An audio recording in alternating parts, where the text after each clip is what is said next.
3000.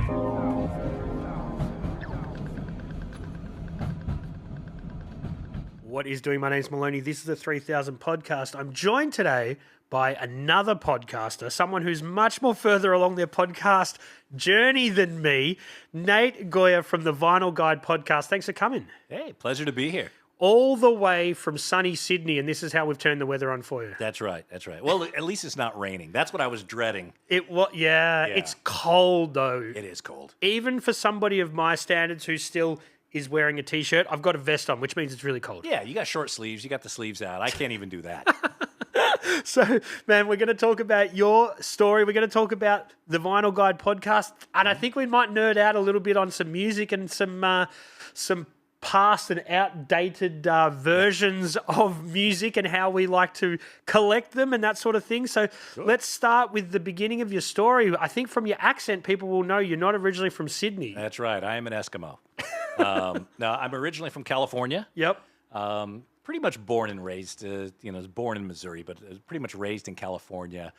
And let's see, in the Bay Area, the San Francisco Bay Area. Happening spot for music? Yeah, it was. Not that I took full advantage of that. Right. When I was young, when I was a teenager, I'd go see a lot of big bands, but I didn't go see a lot of club bands, smaller bands. I'd see Iron Maiden, but I missed Metallica in the clubs, that sort of thing. So I was kind of a suburban kid, really didn't have much of a city mentality until much later. Okay. But yeah, and I ended up chasing an Australian girl out here in the year 2001, and you guys haven't gotten rid of me yet, so I'm all right with that. Was the visa situation must have been a bit different back then? You could just come here and bang, that was Pretty it? much, yeah. It was pretty it's much. changed now. No, I know, absolutely. Well, I think when I've actually had people reach out to me in recent years that have said, because of everything that's happening in the U.S., we want to see if we could move to Australia. And I'm like, dude, you're like 60 years old. Who wants you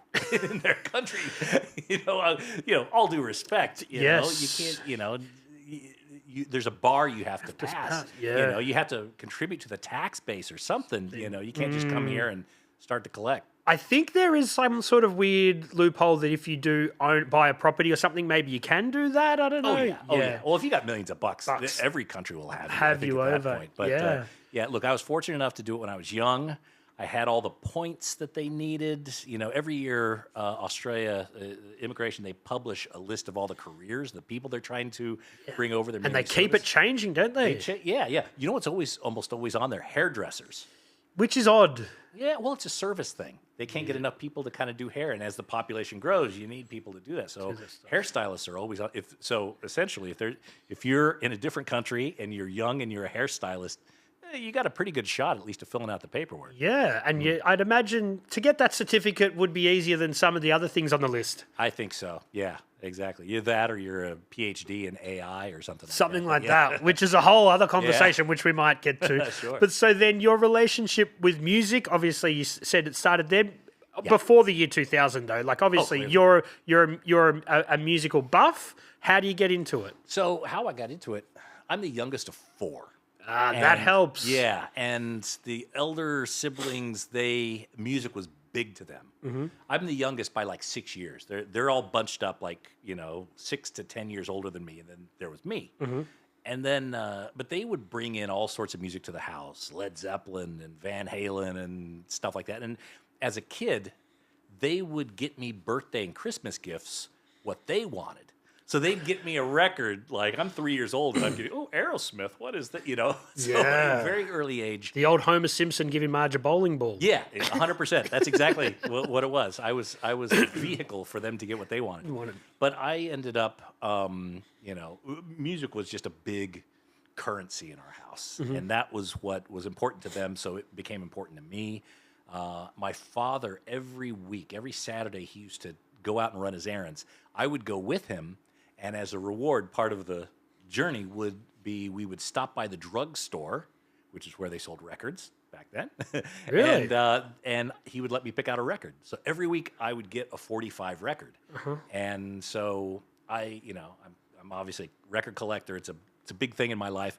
I have no doubt where that originated. My origin story is I'm chasing that feeling that I had with my dad when I was 4 and 5 years old. And it's interesting that a lot of collectors sort of start out like that. Like I do like records, but I'm not a huge collector, but I see it with skateboards. People are trying to get those skateboards they couldn't get their hands on when they were a kid. Yeah. People are buying those Jordan shoes in copious amounts that they couldn't get when they were a kid. Yep. That is how a lot of these compulsive, sort of habits start. Yeah, absolutely. I knew a friend of mine. He's a toy collector, and he always told me about the Western toys. In the 90s, Western toys were huge, and that was largely because the people that were born in the 30s were then in a position to be able to buy anything they wanted. So Howdy Doody and all the kind of Western stuff went up in value. But now those people are no longer around. You can't even give the stuff away. Yep. So that's kind of the cycle. It is, yeah, definitely, and you see that happening with a lot of different things. With cars of a certain period, people are like, oh, I've always wanted that car from the '60s. Then those people get a bit older, and the kids growing up, they wanted the car from the '80s. It all sort of changes. Yeah, you're absolutely right. Right now, one of the hot cars is a Toyota Celica, which I mean, you couldn't even get them towed away. Wait, yeah. So there you go. Yeah. So that's what's it's cool that your journey with that started with a positive sort of side of it, of your dad buying it, because a lot of people's collection started, I wasn't allowed to have that, so now I've got the money, I'm getting it all. Yeah. So yours started on a positive note, which is really cool. And so then hit 45s. What kind of 45s were you buying? If you had to just give us a quick ballpark of what you were looking for as a kid. This was in the 70s. So a lot of times I would, like, my brothers and sisters would whisper something in my head, and I'd come back home with like Cher, Half Breed, or some of the whatever the 45s were. And I remember at one point I came home, I didn't know what to buy, and I grabbed a record that had a funny cover on it. It turned out to be Cheech and Chong. Earache My Eye. Did your dad know what you were buying? No, he didn't. Neither did my mom when I brought it home, but my brothers and sisters were like, oh yeah, they were elated. Yeah. And then my mother, we played it, and the song called Earache My Eye, and it was from their movie Up in Smoke, and it had according to my mom, 2 curse words in it, butt and pervert. Ooh. And so she was like, you can't play this record. But I kept the record, and then at night, we had a stereo with 4 speakers. At night, when they slept, we would put the record on, and each of us would grab a speaker and be up against the speaker so we could actually hear the record. And it's the forbidden fruit, because you're not allowed to listen to it. It becomes cooler. 100%. And my dad's loud snoring worked in our favor. Finally, he was like our early warning signal. And Mom could sleep through anything because of that. And so we played that record. Literally, it was a polystyrene record, and we played it until it became white. Right. It was like it wore the surface off. Yeah. So that's actually, there was polystyrene records like that. Yes. Really? Because to keep production costs down. Well, I think that, and I think that was also urged on by the oil crisis in the early 70s. The petroleum, kind of went through the roof, and they had to figure out different ways of being able to press records. I guess they're lighter as well. They're lighter, different material, cheaper material. Not good for the environment, but they weren't thinking like that. And they didn't last very long. I mean, it was, you could easily wear the surface off a record after a couple dozen plays. Yeah. But that's where like Dynaflex records came in. The Dynaflex, and they're completely thin and like it's wobbly. Snap. Yeah. Yeah. But yeah. So there was they tried to kind of screw around with some of the components, some of the composites, but luckily none of those really held in. So that is the birth of what becomes a lifelong collection obsession sort of thing. Yeah. And do you start spending your own money on this sort of stuff, or does it take a while before you really get to the point that you're in as a deep collector? Immediately. Immediately. I was putting together a collection, and then I would spend my spare time just listening to records, but also dicking around with my collection, trying to, put them in alphabetical order, or try different things, and keep them all neat. I was very proud of the collection that I amassed. It was important to have quality and quantity. Yep. And if people had free records, a lot of times people give away free records. Oh, yeah, I'll take it, so. How do you hear about that? Just like word of mouth? Neighbors and stuff like that. They're like, oh, we don't want this. Otis Redding, what is that? It's like, oh, I'll take that. And so I'm trying different things. There was a period of my life where in my teenage years, really into heavy metal. And so I got a lot of metal records, but then pretty quick I went into CDs. I went in big to CDs, and I had to come back around to vinyl. Yep. Really, after I moved back to Australia, when I moved to Australia, Yeah. I started kind of, recentering myself around vinyl. Well, yeah, and the story is with a lot of collectors and people that are just musicians in general, trying to get that wax collection overseas is tough, you know? So, Oh, yeah. so you kind of need to restart when you move internationally. Even just interstate, it's a lot to lug around. It's really heavy. And there was when I moved here in 2001, CDs, you may remember this, Maloney. do. CDs were like $35. Yeah. You go to like HMV or whatever, you wanted to buy the new Radiohead or whatever, you'd be spending close to $40. Mm-hmm. But records you could get at the flea market or at the yard sales for, $1 each. Yeah. So that was another reason why it's like, oh, this is cheaper, it's simple, and it's kind of nice. It's kind of fun. And my wife and I, well, she wasn't my wife yet, but we started kind of getting all this music that we enjoyed and sharing it with one another, and it became more of a communal experience. Yeah. Hey, guess what? I've got this record that we listened to back in that time and that sort of thing. Yeah. Yeah. She was like, oh, well, Duran, 7 and the Ragged Tiger. That's all right, but let's put on Rio. And she, I learned a lot from her. Also, a lot of music that I didn't even know about from Australia. Yes. I'd never heard Radio Birdman. Mm-hmm. I'd never heard the Saints. So the Hummingbirds. Different bands that just never made it to California, at least to my house. Yeah, well, and look, the world's a big place, and there is a lot of every country would have their own sort of artists that never broke, but in that community, in that country, they are a big deal. Which now with the internet, things get shared around a bit more. But back then, when things were just physical, it was a different ballgame. Yeah, 100%. I was talking to a producer yesterday just about how times were so different, that the way that you would have to send demos to people was a physical CD in the mail, but you could email them until technology caught up. Hey, I've sent you a demo. Check your mailbox. Yeah. So it's a long time between people actually being able to send files or share music like that. Different time now. We take it for granted a bit, don't we, the younger generation? Oh, absolutely. Yeah. I mean, they have access to everything immediately. When I was young, if you heard a song on the radio, unless you knew exactly what it was or wrote it down or, you may never hear it again. That's it. Yeah. That's why so many musicians that come in here, people that just were interested in music, when they see the Boombox collection, they look at it and it takes them straight back. They go, I remember sitting there trying to hit record on something on the radio because that's the only way that we could get our hands on it for a lot of time. Oh, yeah. And if you got it right at the very beginning, Clean. That was a good day, man.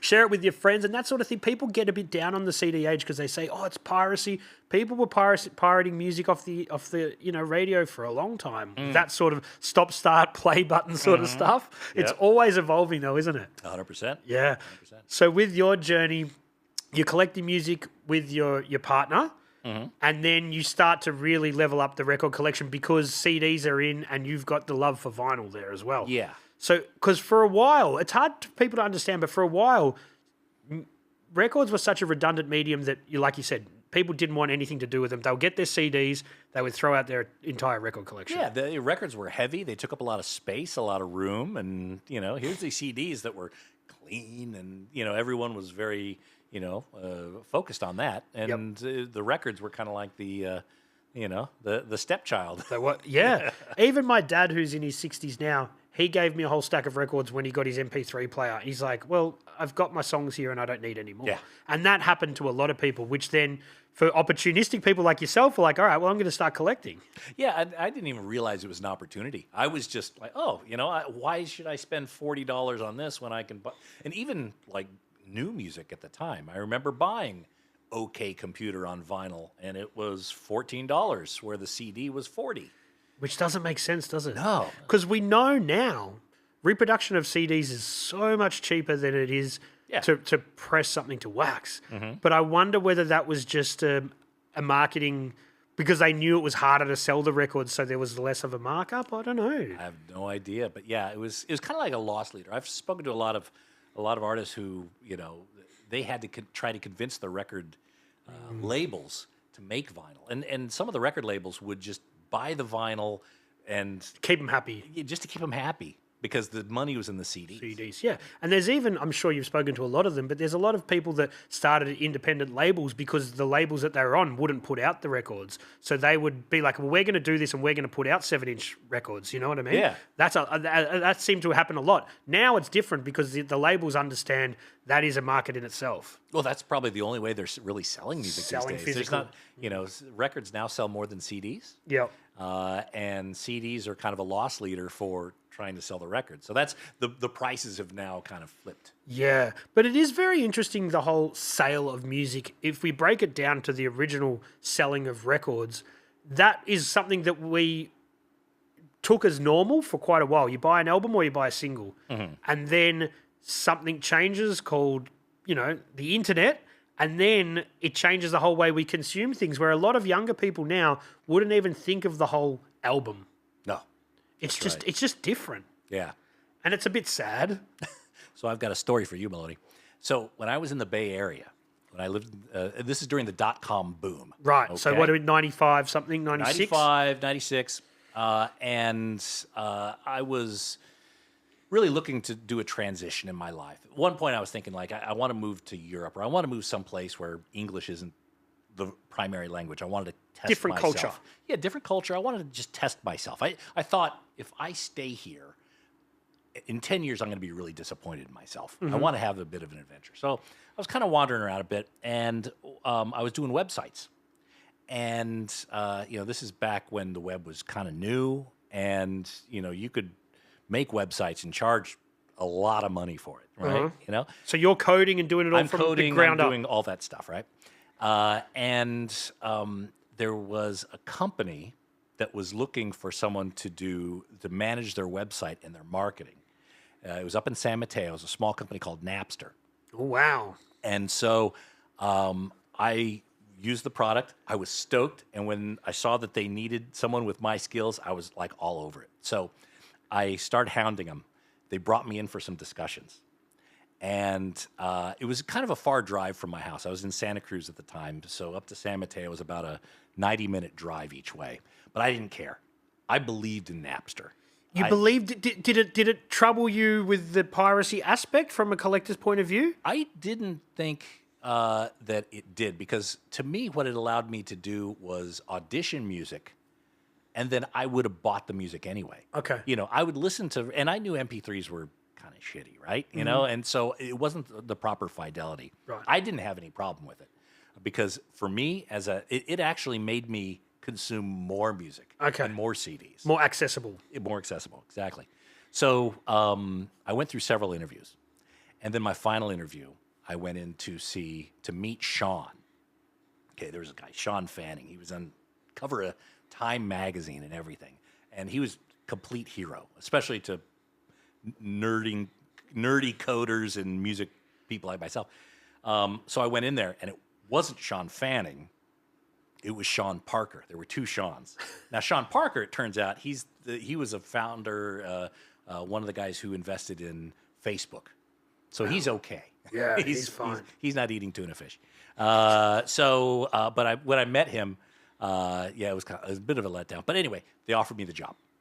So What's your role? it was a marketing website lead, or I can't remember the exact title, but it was looking after the website and the marketing. And it's functional at the moment. Like, it's because it was a product that people were using. Yes. At this point, but they wanted you to make it more polished and make it 100%. Okay, and to identify other revenue streams that could come in. Right? Okay. Because right now, at that point, they weren't really P2P, wasn't it? Exactly. So they sent me the job offer. I was, wrapping things up at my other job, and then I got word from the HR that they had to rescind the offer, and which is kind of illegal in California. But I wasn't going to be a dick. But they said, probably had bigger problems at that stage. It turns out that the following week, I'm watching the news, and there's Lars Ulrich in the parking lot of the building that I was going to for my interviews. And yeah, that's when the whole Metallica thing kicked off. And that, for people that don't know, they were probably some of the first musicians to speak out against this new medium, basically. Correct. For kids that were maybe not born at this point in time, it was a very pivotal point, and it was the first time this sort of happens all the time with different technologies. People, artists push back, but, you know, Napster doesn't exist, but Spotify does now. You know what I mean? Like, you couldn't really fight the technology, could you? No. It was out there, and people were now used to it. And then there were clones popping up. Yeah, around. LimeWire.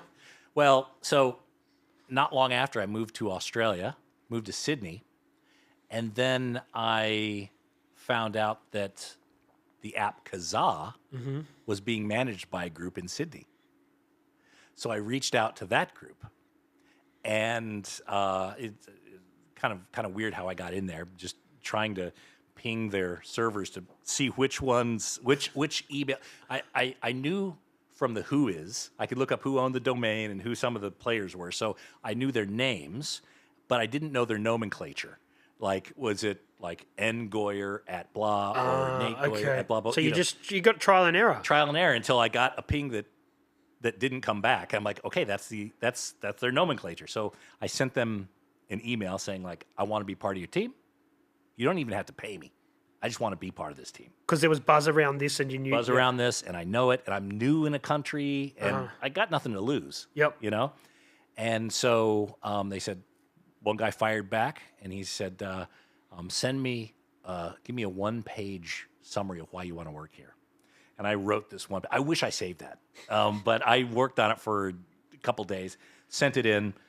They said, okay, come on in. Their office was in Cremorne in Sydney. Said, come on in, meet us there at the office at 10 p.m. 10 p.m.? 10 p.m., right. And I was like, that's fine. I got no problem with that. That was the first test.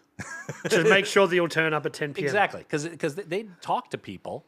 It's an interesting strategy. They'd talk to people before. This is a lot of startups will do this. They'll say, come in at 10 p.m. If the person says, can I make it 10 a.m. or something, then they know, okay, all right, this guy's not committed. Yeah, exactly. I said, 10 p.m., I'm there. And I showed up, and we started talking. They said, when can you start? I said, I brought my laptop. I can start right now. Wow. If you want to do it, let's do it. Yeah. So I worked there for a couple weeks for free. I even told them, I said, I'll work a couple weeks for free. That's fine. Let me know. And then pretty soon they said, okay, we want you full-time. Here's a salary. Here's this. And I was product manager at Kazaa for about a year and a half. And for people that don't know, what did Kazaa do? Kazaa, yes. It was, I want to say Napster with more lawyers. It was a peer-to-peer application that did the same sort of thing. You're able to share files. It wasn't focused solely around, it wasn't known for music so much as also sharing things like properly licensed DRM files. Okay. So we made a deal with Public Enemy to bring in their music and have it DRM so people on Kazaa could actually download it and then purchase it. This is before you could do like $1.99 at iTunes. Yeah. Yeah, this was like 99 cents. You could buy a copy on Kazaa, DRM, free. Then do you own that and you can then share it with your peers? No, you would then own that. You could share it, but if someone else wants to play it or transfer it to a device, they would then have to pay the 99 cents. Okay. So it seems like a viable system. Yeah. But at that point in time, the genie's out of the bottle with this peer-to-peer stuff, and it really changes legislation with how music is licensed globally, doesn't it? Yeah, 100%. Well, we had the office. The office was rated by the ARIA.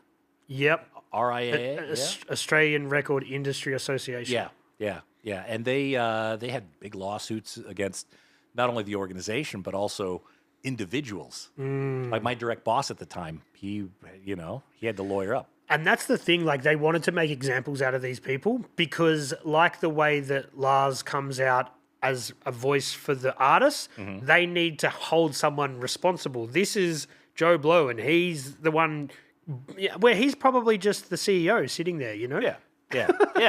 What a crazy time, man. It was wild. Yeah. So, and then that left the rest of us like, oh shit, what are we going, if they've got their numbers, how about ours, Yeah. So that was a bit of a concern. And how long were you there for?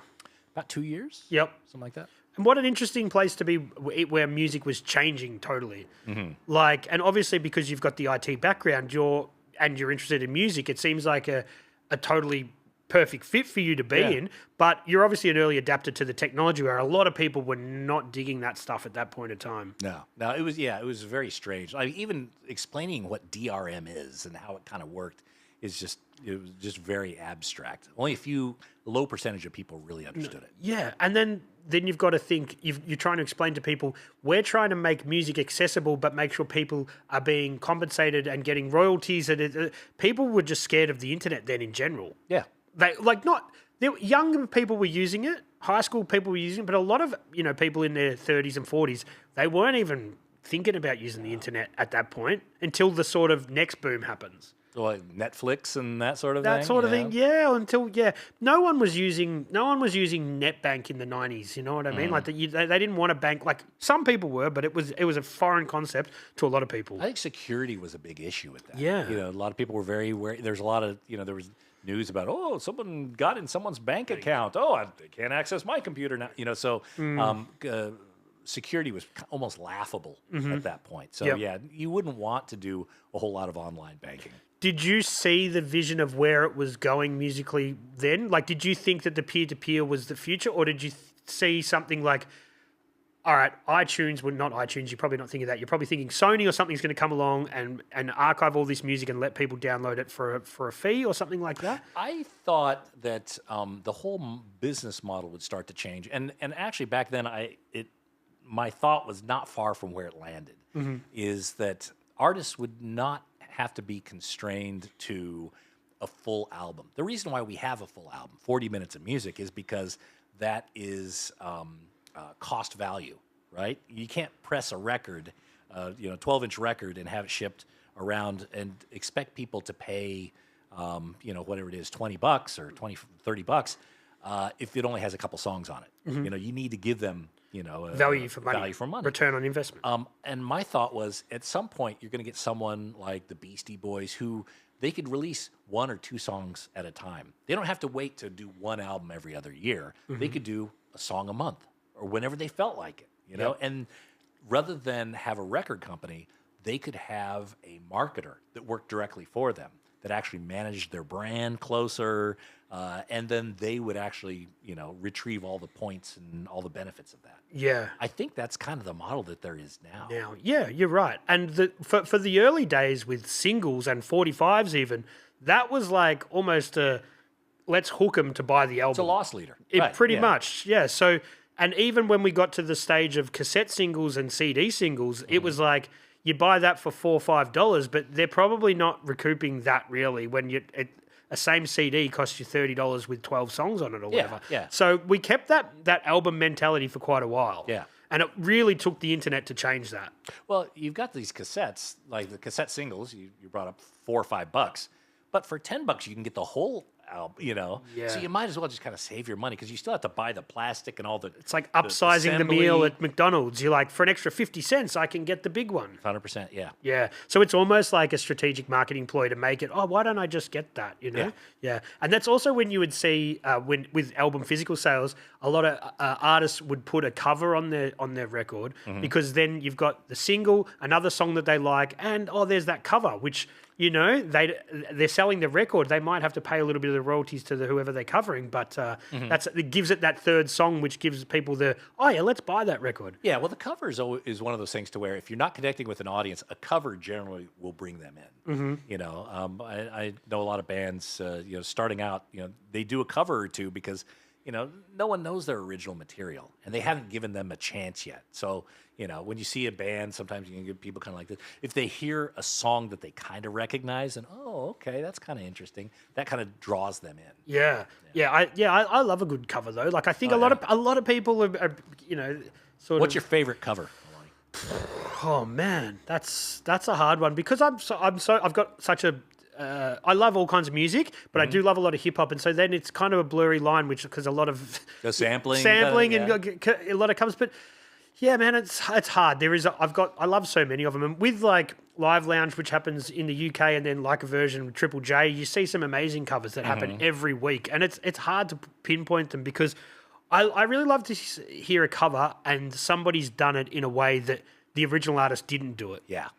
Like one that comes to mind that I really like, and it's not really from my genre or generation of music, but "Keep Me Hanging On" is which is originally by Diana Ross and the Supremes, but the '80s version, which is now I'm forgetting what her name is.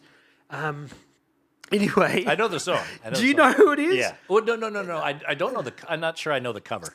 Who is it? I can picture her face. Anyway, I think that's amazing because the way that Diana Ross does it, it's so sort of, and then she comes out with a real 80s vibe. Right. And I like that sort of stuff, people putting their own spin on it. Do you know what I mean? Like another one that comes to mind is Alexis on Fire did a cover of The Dead Heart by Midnight Oil. Okay. Which is totally different to the Midnight Oil version. So I just like it when and they're just to name a couple that I really Me too. like. You know? I like it when they elevate it or they change it up. I think two of my favorites would probably be obviously Jimi Hendrix All Along the Watchtower. Yeah.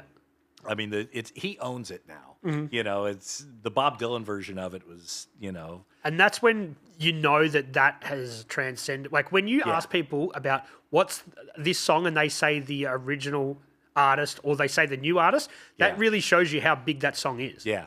Or that cover. Another one is Devo, Satisfaction. Oh, wow. Yeah. That is the way that they approached that song. They completely deconstructed it, turned it into their own. Yep. It's phenomenal. Yeah, there you go. Favorite covers. Yeah. Maybe that's a little segment I should do. But so hang on, where were we on your story? Napster, because I'm in Australia. I start to collect records. The podcast. Yes. So I start this podcast in 2015. Which is 10 years ago. 10 years ago. And October. so that's reasonably early times for podcasts in general. Yeah. I was one of the. I wasn't quite on that first cusp, but I started it in 2015.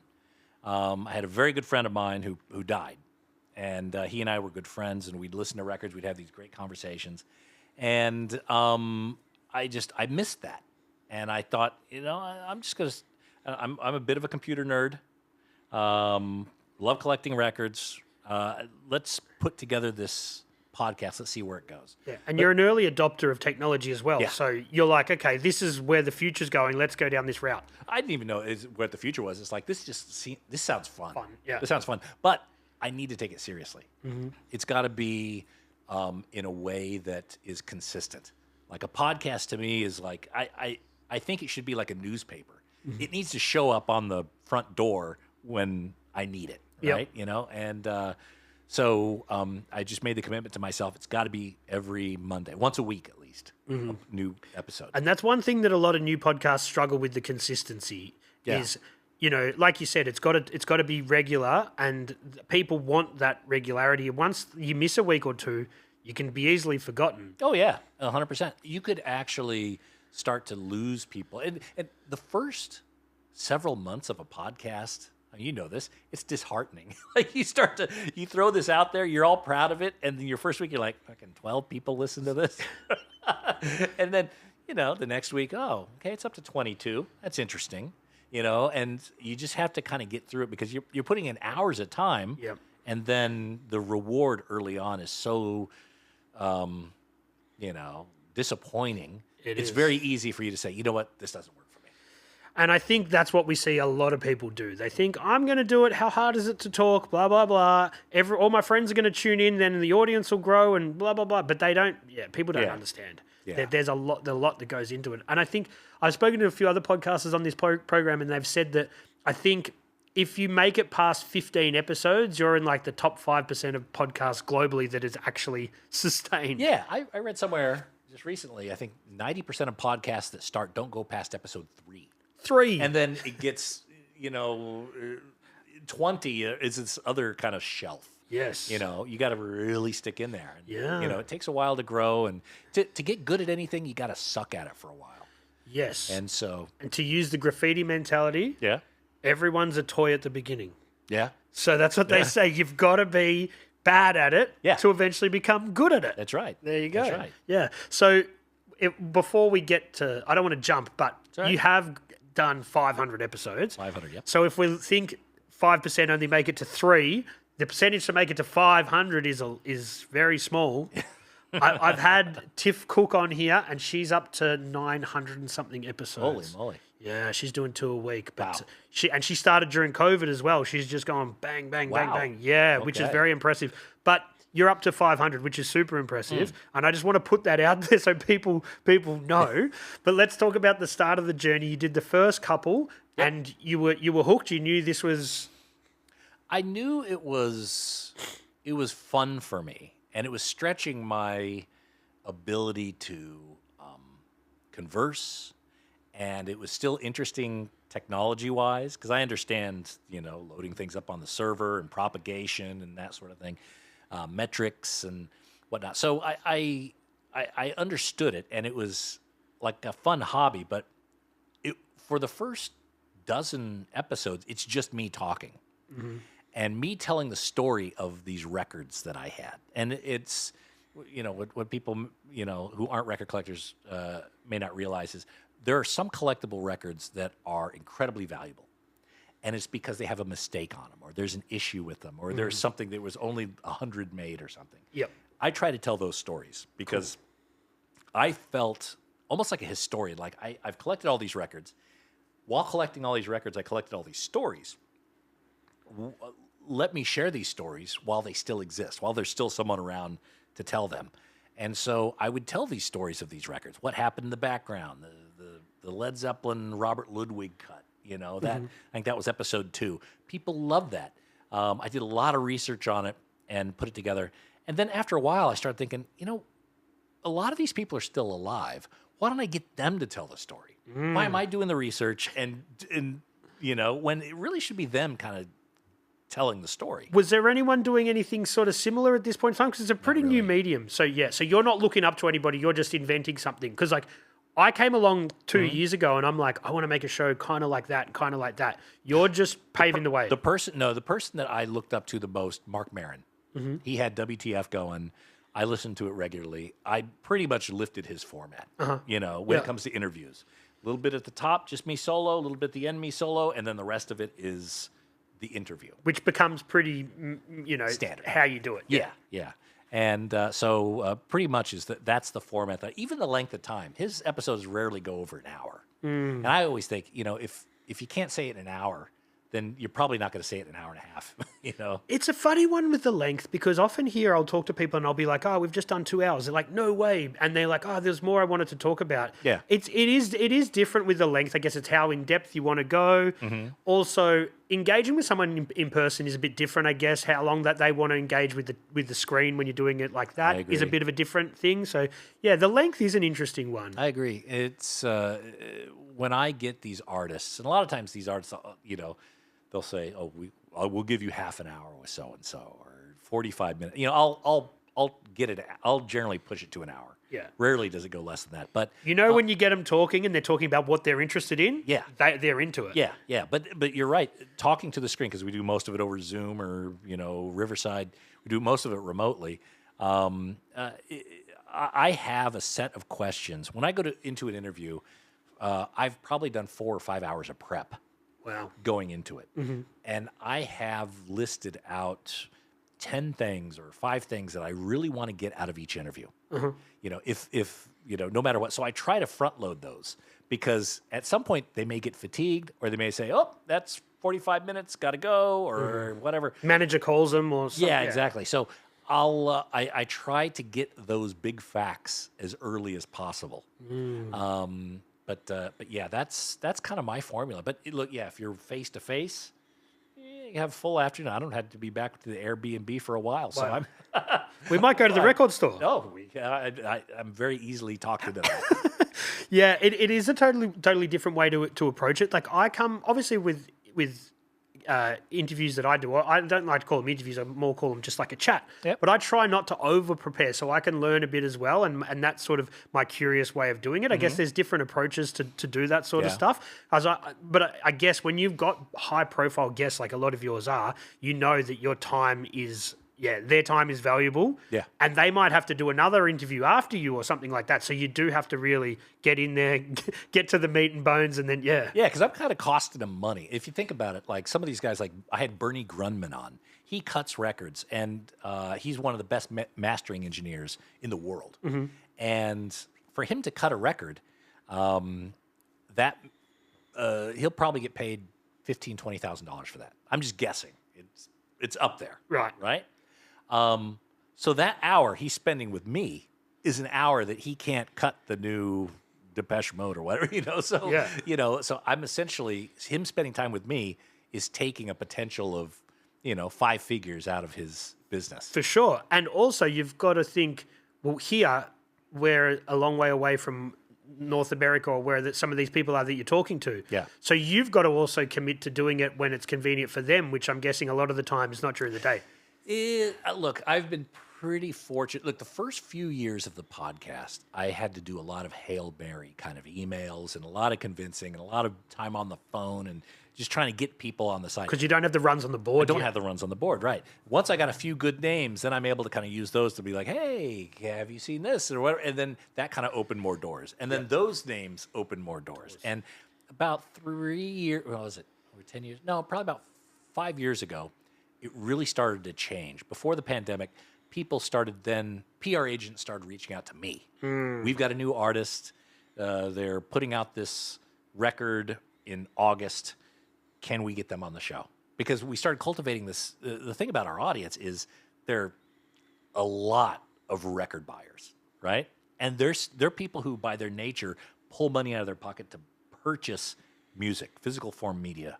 And there's not a lot of those people around. Yep. And here they are on the show, listening to the show. From all over the world? All over the world. All over the world.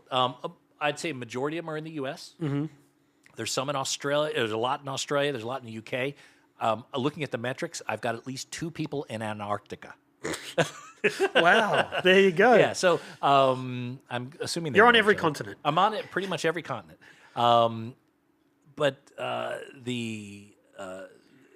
the audience that we have are the only kind of group that's still kind of buying that music. And they also buy records, they buy tickets, they buy merchandise. Mm-hmm. They actually invest in kind of the whole audio lifestyle. Yep. And the PR agent started getting the hint like, oh, well, here's a direct line to people who will buy this record. And a lot of times an artist will come on the show and their first pressing of a record will sell out. And I think that's in large part that we kind of put it on the map. We help get it in front of more people than just an organic campaign would. Yeah, for sure. And that is an angle that PR companies wouldn't have thought of 15 years ago. No. Now it's like, they would have said, you've got to go on this show, you've got to do this. But now it's like, you can do a Zoom 45 minutes and we might move some units here. Yeah. It's return on investment. Definitely use some, yeah. Yeah, that's great. So you've built a community essentially, which has taken a long time. Yeah. And those people, I guess, are then becoming like when you get a good community, they are conversing with each other. They're getting behind you, which is awesome. Yeah. And it's something that it takes time to build as well. Yeah, and they're sharing and they're helping it grow as well. So, yeah, absolutely. That's the best thing I say to anyone who's like wants to start something. I'm like, you've got to build a community, and there's no like shortcuts to that. No. You need to put in the work and people like what you do and then support you and then they find each other and they have that in common. We both like records. We both like this, and then the community grows. Yeah. And there's no shortcuts. No. You got to be authentic too. You can't you have to, and consistency is a big factor in that. For sure, yeah. But yeah, I'm starting to really kind of change the show a little bit based on that. And one of the things I want to do, now we hit the 500th episode, I think I'm going to start, I know I am, I'm going to stop doing show sponsorships. For years, I had sponsors that helped kind of pay some of the bills and stuff like that. And they were great. They still are great. But I'm kind of personally, I'm getting tired of commercials. So I think I need to be maybe a bit of an example. Actually, the person that I really kind of admire that I took a page from, Pat Finnerty. Do you know Pat Finnerty? No. He's a YouTube guy. He speaks about music. He's hilarious. He does Rick Beato does this thing called "What Makes a Song Great." I know Rick Beato. I love all his stuff. He's so good. Yeah. Yeah, so he does this series called "What Makes a Song Great," where he dissects songs and he says, "Oh, it goes from the A minor to the Yeah, E it gets major, too whatever." technical for me, but it's cool though. Yeah, exactly. I love it. And a lot of people just totally key in on that. Pat Finnerty does "What Makes This Song Stink," and so I have seen that. yeah, and he doesn't do sponsorships. He sells a hat and that's about it. But I remember he was on the show and I was thinking, I like the way he's doing that. I don't think I need to do sponsor. I got a lot of people that take care of me on Patreon. Mm-hmm. And I was just asking, I did a little bit of a survey with the Patreon supporters last year. And I try to give them extra stuff. No commercials. Their versions are high resolution. Their versions are, extra stuff. I said, well, what is it you like? What is it you value about what the extras you get here on Patreon? And almost all of them were just like, we just like supporting you. I'm like, you know what? Fucking great. Yeah. You know what? So let me start to kind of evolve here. And I'm starting to see ads all over the place. Other podcasts I have, I listen to, there's ads. I'm kind of commercialed out. I know. Yeah, it's true. And like I pay for all my services, pretty much all of like Spotify, YouTube, whatever. Yeah. I pay the premium, and you still get ads, and you kind of like you feel a bit stooged. Yeah. Exactly. Yeah, it's interesting because I'm at the point now where like I'm not anywhere near as far along as you. I'm about to get to 200 episodes. I'm starting to think about sponsorship. Yeah. Right? But I've been holding off for so long because I don't want to add more ads and blah, blah, blah. I haven't got Patreon. I've put a lot of money into this. I put countless hours and I'm thinking, okay, now I need to try and do something like that. But I've been kind of holding off as well for the same sort of reasons that you are, is that I don't want to pollute the listeners' ears. Yeah. But it is a really hard balancing act, isn't it? Like the Patreon's probably the way forward for me personally, and it seems like it worked for you. How long in were you before you got to that? I was a couple hundred episodes. It was actually one of the listeners recommended it to me. And it's like, yeah, you should think about a Patreon. People give you some extra dough, and they like to support you. I'd like to support you. I'm like, okay, that's cool. So, I set up a Patreon, and people started kind of contributing to it. Yeah. One guy, this is a strange story. One guy reached out to me a couple years ago and said, I want to support your podcast. I like what you do. But the Patreon is just, I'm not into it. Let me just send you a 1/10 of a Bitcoin. How long ago was this? A couple years ago. Wow. So he sent me a 1/10 of a Bitcoin. I'm like, okay. That's like 25, 30 grand Oz now. Something like that now. Yeah. I haven't cashed it out. Sit on that. Yeah, I know. It's one of those things to where, oh, that's great. Yeah. It'd be great if got a couple more of those. But no, that was some people just like to support. Yeah. Some people like support. And so Maloney, I would suggest if there's a way that you can kind of build a model that, maybe Patreon or something like that, avoiding sponsorship. The one thing I've been lucky enough, or I made the decision early on, I'm not going to do irrelevant sponsors or irrelevant ads. Yep. If I'm talking about, if I'm listening to a podcast on sports and all of a sudden they start talking about, ZipRecruiter or underwear through the mail or something, I'm like, this is just stupid. Yep. And it's weird that some of those bigger podcasts that would be making good money are still doing those ads. And I'm like, it seems almost greedy to me. Yeah. Selling underwear when you're making $100 million already seems weird. Yeah. And it's like, how much money are you really making selling this underwear? Like, how much does that really add to the pile? That's it baffles me. Yeah. When I've ever always thought about sponsorship, I'd always want to make it on brand and that sort of thing. But I'm going to try. I think maybe Patreon is the way to do it. You put it out there. The thing is that has detracted me from doing that so far is that there's a bit more pressure to put bonus content out there, which you sort of have to do, but you're putting the workload out there. If you don't get the subscribers, you're creating more work for yourself for little return. That's the thing. It takes a while to build that up because your first couple of weeks at Patreon, you're going to be like, I have 6 people here, but you're doing a special show just for them. But it'll ramp up.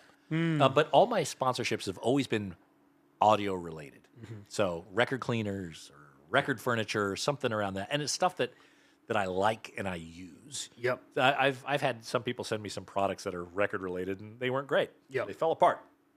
Well, I don't want to put my name on them. I'm lucky enough that I don't live or die by the podcast. Yep. But yeah, I think going forward, I'm going to really start to pull back any sort of sponsorships and just focus on the purity of the show. Yeah, and that's the best thing, because then you can make it exactly how you want to make it. You're not worried about, if I do this, is that going to upset the sponsor? Is that going to upset this person I've got a relationship with? All that sort of stuff. They were really cool. They've always been cool. They've always just said, do whatever you want. We support you. But at the end of the day, I'm like, yeah, I think, after 10 years of this, I think I want to try something a little bit new. And maybe if it doesn't work, I'll learn a lesson. But I'm not going to learn that lesson if I don't at least try it. Yeah, and all you really want to do, obviously, because you've got a day job, you just want to make it self-sustainable, really, isn't it? That's the goal. Yeah, I don't want to go backwards. Yeah. Don't want to go backwards. That's it. But yeah, look, when it comes to your podcast, my kids were so stoked when I said I was coming over to do this podcast. All right, there you go. We got to do a picture together, because they watch your podcast. Oh, there you go. Quite a bit. Oh, cheers. So yeah. So then you're a few years in, and then COVID happens. Yep. So, and this is where everyone scrambles. I couldn't get a roadcaster. I couldn't get a microphone, all that sort of stuff when that happened. But you're already 5 years in. So did you see, when everyone went online, did you see your listenership jump up? It totally jumped up. The one thing that I noticed also is a lot of people who were originally saying no started saying yes. Because, again, I do this over remote software. Yep. They were at home with not a lot to do.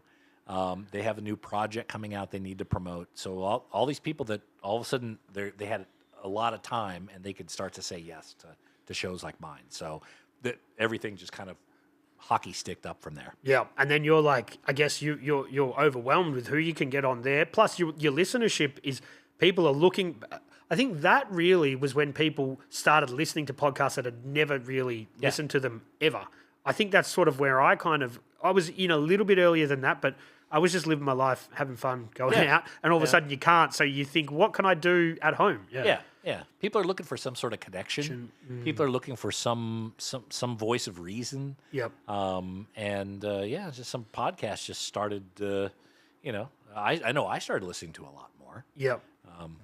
I was thinking, even though you're based in Australia, with your accent, I guess it helps with the whole North American market, and even globally, people are more used to an American accent. They hear that a lot more than the Aussie accent.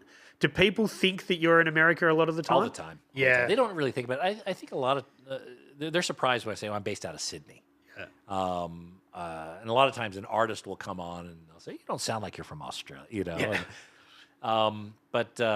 For the most part, I'm able to. I guess I started answering the question. I think we got off on a tangent. A lot of times when I'm booking guests, they will show mercy and be on the in a reasonable Australian hour. Yeah. If they're in the UK, our dinner time is their morning. Never a problem. Yep. If they're in the US, if I get them after, say, 3 p.m. Eastern time, which is about 5 or 6 a.m. here, that's fine too. I can get up and make that happen. What really sucks is when they're at 2 a.m. And I can't move them. And what really sucks is when I book something at 2 a.m. and I wake up for it and they've canceled. Yeah, that's tough. Yeah. And if just now I'm just picking your brain for advice because Sure. you're a lot further down than me. Sure. If I was going to do some international guests in a remote capacity, would you say that Riverside is the way to do it? Yeah, your type of show, I like Riverside. Riverside, for software, it's very high quality. The one challenge with Riverside is the person who is on the other side also has to have the software installed. Ooh. So there's a little bit of a hurdle there. Yep. But a lot of them, it's not that. If they're just casually okay with using a computer, that's fine. Mm-hmm. I get a lot of people on the show that, still don't even like Zoom. Uh-huh. I just said, when is this going to air? Thursday. Yeah, a week. Okay, yeah. This will already be out then. Fred Schneider of B-52s. I got him on. He's a telephone guy. Yep. And so he's just kind of on one of those wireless. And you can tell the quality isn't, as great as it would be in Zoom. Yep. Zoom actually has very nice compression You can get a good performance out of Zoom. Riverside, you get the good audio and video performance. So Zoom won't get you Zoom's kind of wonky when it comes to video. Okay. You could record video, but there's not a way to, like with Riverside, you could actually have it set up to do story clips. You can edit so much easier. You could just say, remove all the uhs and ums, and it just does it throughout the... Wow. Yeah. Because I have done some other people's podcasts. I've been on theirs with Riverside. Yeah. So I've been the guest. Yeah. And they say, oh, look, if it looks glitchy, don't worry. The way that it works is it'll buffer it out. And I'm like, oh, okay. I don't really It records everything locally to the hard drive. Right. And then at the end of the session, you say, okay, goodbye. Leave your computer open because your computer's still uploading the video. Right. I got a friend of mine, I was just testing Riverside the other day, and he's just got a shitty Wi-Fi connection in his house. And every time I talk to him, I get like every third word is lost. But we tested out Riverside. After a while, I re-looked at the video. It uploaded everything. Yeah, everything. so what they're saying is right. So you're not bound by the connection too much. No, yeah. exactly. There is just that kind of distance, you know what I mean? Like sometimes you and people kind of cut each other off. There's that kind of thing, but I guess the technology's kind of getting better. Yeah, look, I get that a bit. I edit it down. Like one of the things I've always edited audio. From a very early age, I was into digital audio and editing, using Pro Tools before it was called Pro Tools. It was called Sound Designer. Right. It was a 2-track for mastering, and I got really good at that. And I still use those techniques today. And so just really kind of tightening things up. Yep. Taking out people's ums, ahs, breaths, coughs, doorbells, and then sometimes there's awkward pauses. I take those out. You know, I try to make it as lean and as pleasurable to listen to as possible. Nice. I don't do any of that. Yeah. Yeah. I painstaking because here's my thought. I'm broadcasting. There's, tens of thousands of audio files that are listening to the podcast. That's very true. I need to show up with like really good fidelity. Yeah, they're going to be like, why are we listening to what this guy says when it doesn't sound great? Yeah, it's like Yeah, it's like a graphic designer having a bad business card or something. Like you're already putting yourself out there in a bad capacity. 100%. So over the last 10 years, you've done 500 episodes. Yep. Countless guests. I'm imagining close to 500. Yeah, something like that. There's been a few repeats. Yep. And do you find that they're good? Are they well received? Which, the repeats? Yeah. Yeah. Well, I don't schedule a repeat unless I really have something new to talk to them about. Yep.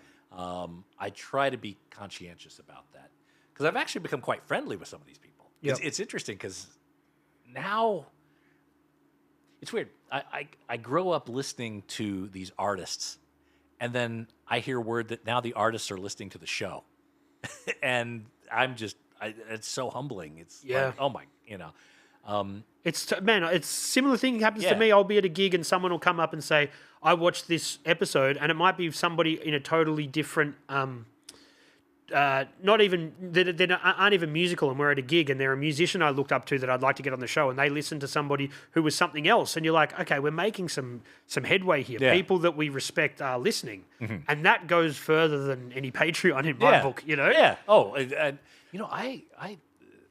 I get messages sometimes from people, and probably at least once a month, I'll get an email or someone that says, that the show has really helped them through a hard time in their life. And it's kind of coded. It's, if you read between the lines, it's like, maybe they're struggling with depression or something. The world, if you watch the news, there's never any good news. No. We try to stay away from any sort of current events or anything like this. The show is like an oasis. Yep. Hopefully away from that. And I get some people that really share some really kind of deep and meaningful things that I'm like, wow, I really impacted this person's life and helped them through this period. Yep. That's, to me, again, worth more than any Patreon or anything could For sure. And I guess a lot of people do and look, people are spending a lot of time by themselves these days. Loneliness is a real thing. Yeah. So if you can spend a couple of hours listening to people converse like this, like you're in the room, that helps, especially if they're driving every day or if they're at home, like it makes them. I know a lot of people that say, I put on your episodes, and then I just work all day, and then it feels like I'm having a conversation with people. Yeah. So you can see why it would touch people. Yeah, yeah. And it always seems that also those messages often come at the moment that I need them to. To give you a kick in the ass to keep Yeah, because probably once or twice a year, I'm like, okay, am I running out of steam? Sometimes maybe I need a break. I'll take a week off if I need to. But is this something I want to keep doing? Have I, I've got most of my heroes kind of on the show. I've had a lot of great conversations. Is this something I want to keep doing? And then I'll get a message like that, or something will happen, or a big guest will say yes, and then all of a sudden it's like, oh, it just completely re-energizes me. Yeah. The thing is with getting those messages, the positive messages, though, it also puts a lot of weight on your shoulders, though, to sort of keep doing it. Yeah. Do you know what I mean? And I'll get people message me as well and say certain things. They're going through some depressive times, obviously because we have pretty open chats here. Yep. A lot of people talk about depression and things. So some people will message me and say, hearing that person say that, then you're in a back and forth with someone who's very depressed. Puts a lot of pressure on the person hosting the show to keep doing it and put on a brave face. Yeah, yeah. Well, to me, it kind of makes it worthwhile. It gives me a bigger purpose. Mm-hmm. Yeah. It's like, wow, okay, I'm impacting people, not just collectors and people who kind of look. I mean, let's be honest. If you're a record collector, if you've got the funds, You're pretty comfortable. You're comfortable. You're not in an environment where you're struggling for food necessarily, or clean water or anything. Most of your life's basics are handled. Yep. If you're a record collector, then you've had a really good run of it. But then when it's someone who reaches out to you and tells you something very deep and meaningful, you're actually you're in a bigger purpose, just like you said. Whatever you have here, whatever your daily concerns are probably minimized compared to what this person is doing. And the fact that you're able to kind of help uplift them in any little way or big way that's the purpose of being a human, I think. Yeah, and with the internet, there's so much negativity out there. It's good to put something out there that's positive. Yeah. 100%. Yeah. So when you started, did you think you'd still be doing it 10 years later? I didn't know what I'd think. I thought, probably my 6th episode, I had a record chain out of the U.S. say, we'd like to sponsor you. And they had this insane amount of money that they wanted to do. Could they see your metrics or anything? No. They just said and so I tried to re-engage this person, like, okay, well, how is this supposed to work? And they kind of ghosted me. So I don't know what that was about, but very early on, someone came out and kind of twisted my reality of what a podcast could be. Because it has evolved since that 10 years ago. Oh, totally. 100%. But this person, I don't know, they did work for a record store or a record chain. I looked them up. It was, someone with, I would assume a significant amount of resources. So I don't think they were just completely bullshitting. But maybe they sent a drunk email or something like that. But my mind all of a sudden went like, this could be my living. And it's really not. And it took a while to kind of reacquaint myself to this is a marathon, and you should be doing this. This is me talking to myself. I should be doing this for no other reason than to love the game. Anything that comes on the outside of this is nice, but that's not the purpose of it. Stay pure to the art, for lack of a better term. Yeah. So 10 years in, obviously you've ticked a lot of names off the list that you wanted to work with. Whether it's is it a physical list or is it just up here? No, I've got a physical list. I've got a list. You ever hear the guy Matt Bacon? No. He's an artist. I think manager, promoter. He does a lot of PR. He's on Instagram. He's quite good. Bacon Bits, I think, is his. Okay. And he's long hair. Always has a cigar. Anyway, but he gives really good advice, and one of them is this list called the Dream 100. Okay. Always have this list of things that you want to do, and this is in the podcast. I have 100 people. 100 people that are on my Git list, and I review that once a week, and I look at it like, oh, okay, this person's now done. I've now got this person, but now I want to add someone else. So I'm constantly kind of reviewing that list because I'll think of someone like, oh, I should try to get,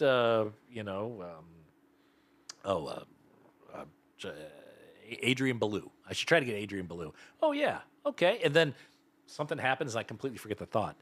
What I do now is say, okay, let me go to my list, put Adrian Ballou there, and then that'll remind me to follow up on that. Because that was a good thought. It could just get washed away in kind of the... Yep. The notes section of my iPhone is full of that sort of stuff. Yeah. It's then remembering what that note was that made shorthand sense when you wrote it.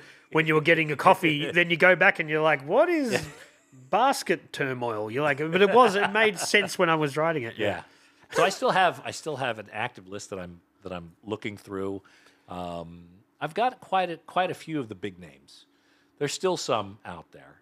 But you reach out to all of them? Pretty much when I can, if I know how to do that. Do that. There's some people that are just a little bit too.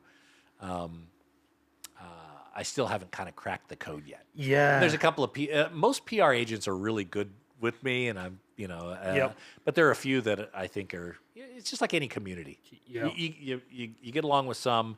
Others maybe they don't get you or you don't get them. Yeah. So I haven't gone down the route of emailing people yet. I've done everything through Instagram, which may show I'm not a big email guy. I just don't like it and whatever. And I'd rather have back and forth. And that's how we spoke about this. But I think, that would definitely open up a whole new, because I can go directly to management, PR, that sort of thing. yeah. They like that paper trail. They like that digital trail. And it gives you an opportunity to kind of, have this conversation. Because a lot of times you reach out to an artist, the artist will probably come on the show, but maybe at that moment they don't have something to promote. Mm-hmm. So you just want to kind of stay in their orbit. Yep. And when they do have something to talk about, you're there at the right time. That happens quite a bit. Yep. Yeah. That's when people say, we'll do it one day. Just sit on that idea, Yeah. And they keep you, Well, I'll tell you, one of the guys I'm really trying to get on the show is Jack White. Yeah, well. He's a record nerd. He seems like he'd be down to do it. Yeah. He and I met in Austin earlier this year. Yep. He knew the show. Yep. I was blown away. But he's kind of got a bit of a, embargo on interviews at the moment. Oh. And so I'm reaching out to his PR guy. And Not self-imposed, I'm guessing. Well, an artist like that tends to have kind of a team. Mm-hmm. And they say, let's build up the mystique. Yeah, build up the mystique for a while, and then we'll do something later or whatever like that. So I'm just like, okay, I'm just gonna wait. I'm gonna keep there. They know I'm here. I know they're there. We'll keep in touch, and at some point that door will open. That's the hardest part, is to build that sort of rapport with them. And I do that all the time. People say, hey, maybe it's not for me. And I just say, yeah, no worries, it's not for everybody. But if and when you decide you want to do it, you know where to find me. Yeah. And a lot of the time they do hit you back eventually. You can't take it personally. No. I know it's not for everybody to sit there and talk about yourself for 2 hours. But as I renovate this studio, I'm going to be able to have multiple guests. Yep. And I think that will make it easier for some people that'll be down to have a conversation rather than talk about their own personal life for 2 hours, which I'm going to hope will open up a few more doors as well. It's interesting having more than two people. Well, having one host and two guests is good. Yep. Having two hosts and one guest, that's rough. I sort of envy people that have co-hosts, but at the same time, I'm like, just one extra thing to worry about. It generally, I've always found that, and another reason I like your podcast is one person, one perspective, kind of shooting you could hear the conversation. When you have two hosts, sometimes they each take on a bit of a personality. Yep. And then they try to pull attention away, and it becomes kind of that's not what I'm listening to it for. I'm not here for a morning zoo sort of thing. I'm here for a conversation. Yeah, and that's why people stopped listening to commercial radio, because that sort of crap, Yeah. Hey, well, exactly. Yeah. And that's the thing that I always, when people would get interviewed on radio, you'd always like, that was so surface level. I don't care about that. I want to hear the deep dive into the rest of it. And that's what makes podcasts so cool. I've got a kind of an approach. You probably have something similar. I always think if it's on Wikipedia, I'm not going to ask it. Because it's not always true either. Well, it's not always true, but it's like if it's on Wikipedia, generally it's common knowledge. Known. Yeah. Like something like you'll hear these artists they get interviewed, or someone gets an interview with someone like let's just say like a Paul McCartney or something, and they're like, so what was it like making Sergeant Pepper? You know, it's like it's something he's talked about a million times. You know, find a different angle, find something deeper. You know, What did he eat for breakfast? how can you add to the story? Yeah. You know, Yeah. that's my approach. Yeah, my approach is just don't prepare too much and just see where it takes you. You're a natural kind of interviewer. It's though. taken me 40 years to figure out what I think I'm actually good at, which Yeah. is just talking to people. So it took me a while. I Do you- tried a lot of different things. Do you hold it all in your head? Like, you know, as we're talking, if I say something that kind of reminds you of something, Yeah. I mean, I notice you're not taking notes No or anything. notes or anything. It's all in there. I do a little bit of research. You know, obviously I was already listening to your podcast, but I do a little bit of research and stuff, and then we just talk. My head is full of ridiculous, stupid knowledge that now I'm doing this podcast. I can reach back and be like, yeah, I remember that. Wow, I envy that. I can't do that. I'm so OCD. I have to have notes.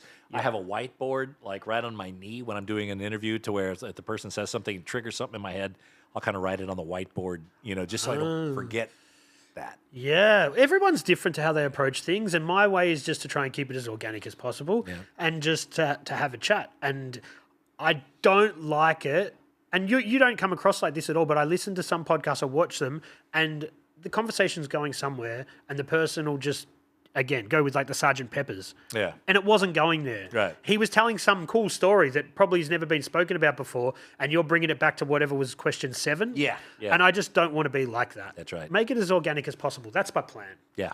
And also, I'm a bit lazy.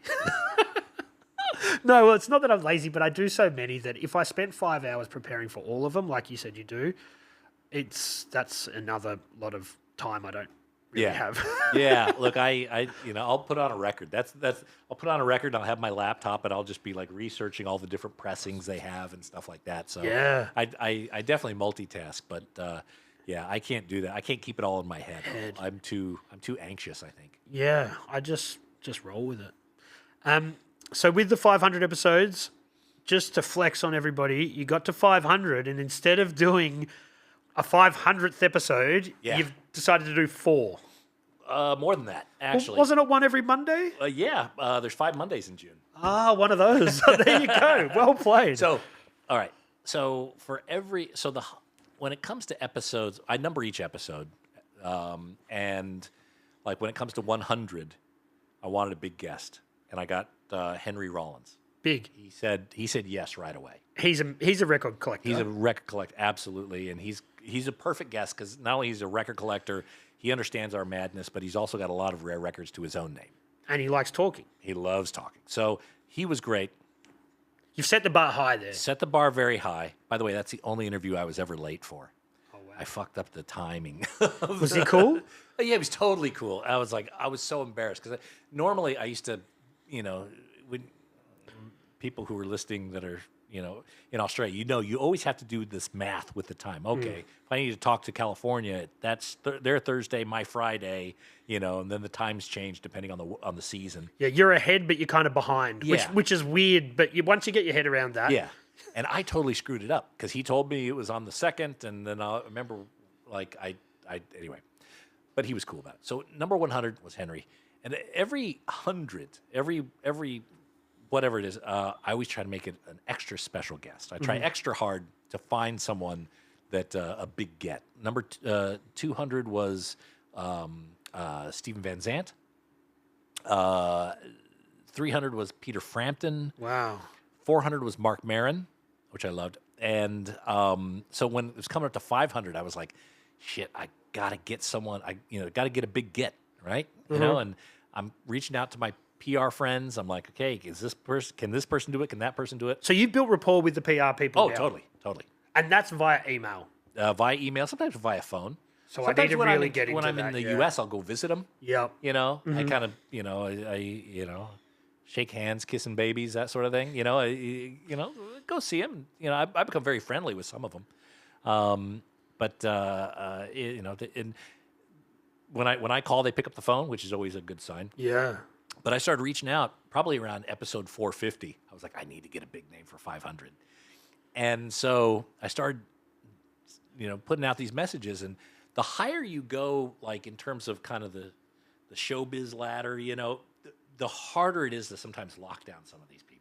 It's like, oh yeah, maybe they'll be able to do something. I don't know. They may be on vacation. They may be traveling. They may be doing something. So it's kind of it's very fuzzy to whether you can actually lock them in or not. Yeah, I guess the higher up they get, the more they don't need to promote stuff. So the less likely they are to kind of do it. Yeah, yeah. And the more options they have, it's like, oh, I got to do Jimmy Fallon instead. Yeah, or I'm gonna, exactly, or I'm gonna be on holiday in Greece or whatever.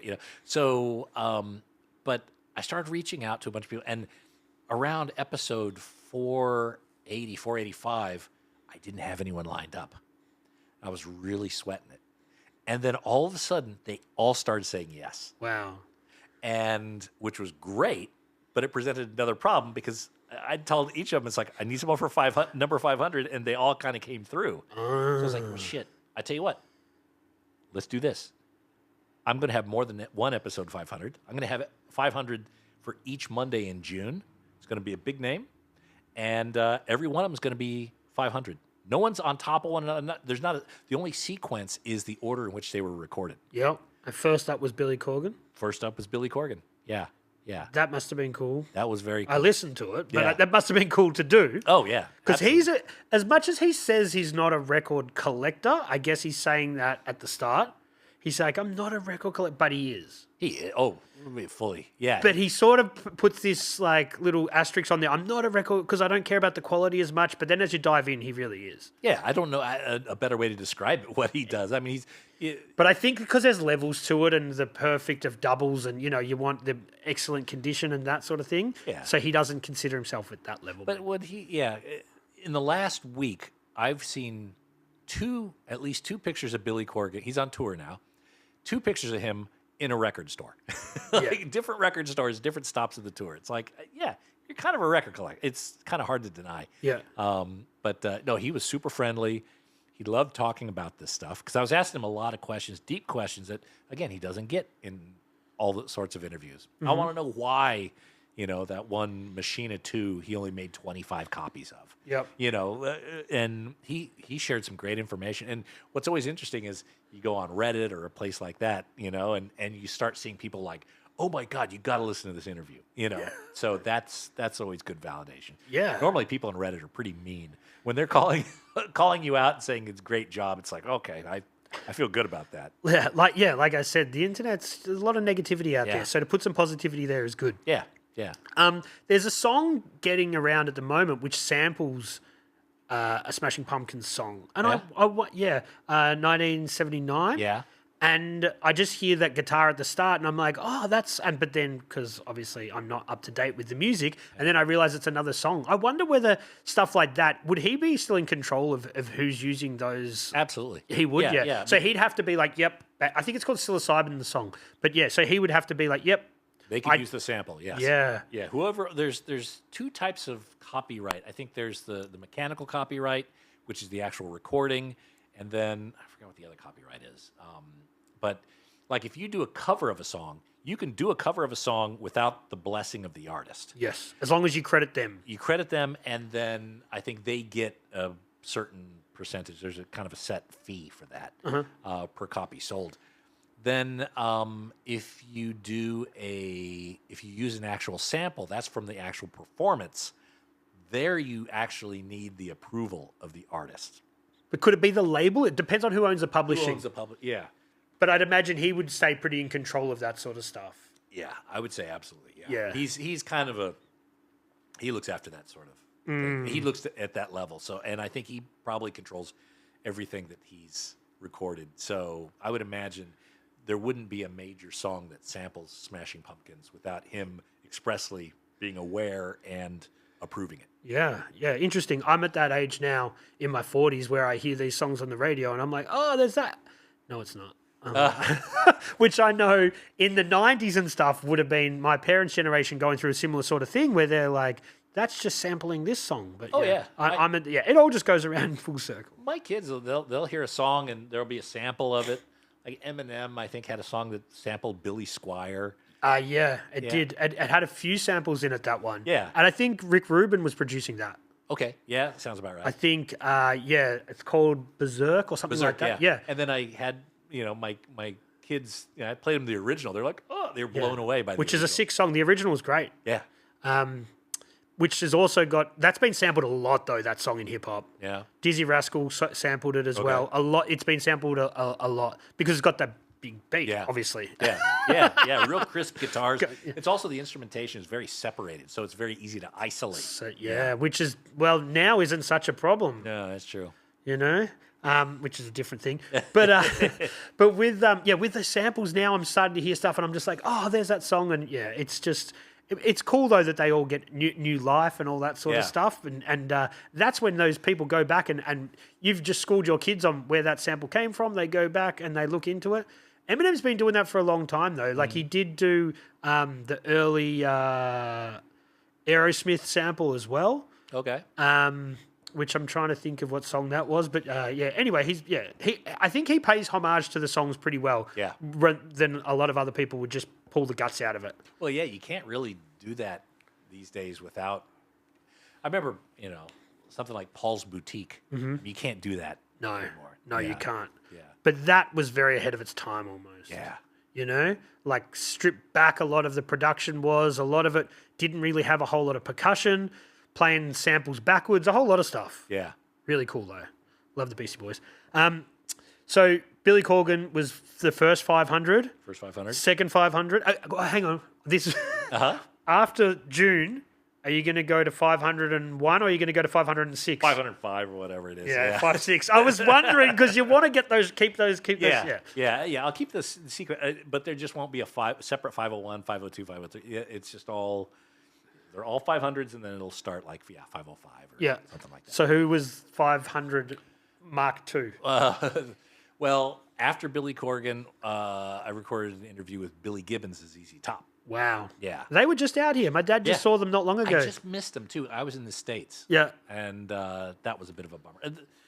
I travel a bit, and I've been missing some gigs. I'm going to miss Dead Kennedys again because they're coming back, and this is the second time that I've missed them because I'm traveling. But, ZZ Top was just here and had a great conversation with Billy Gibbons. He's so goddamn cool. I mean, he's, we had set up for like 30 minutes.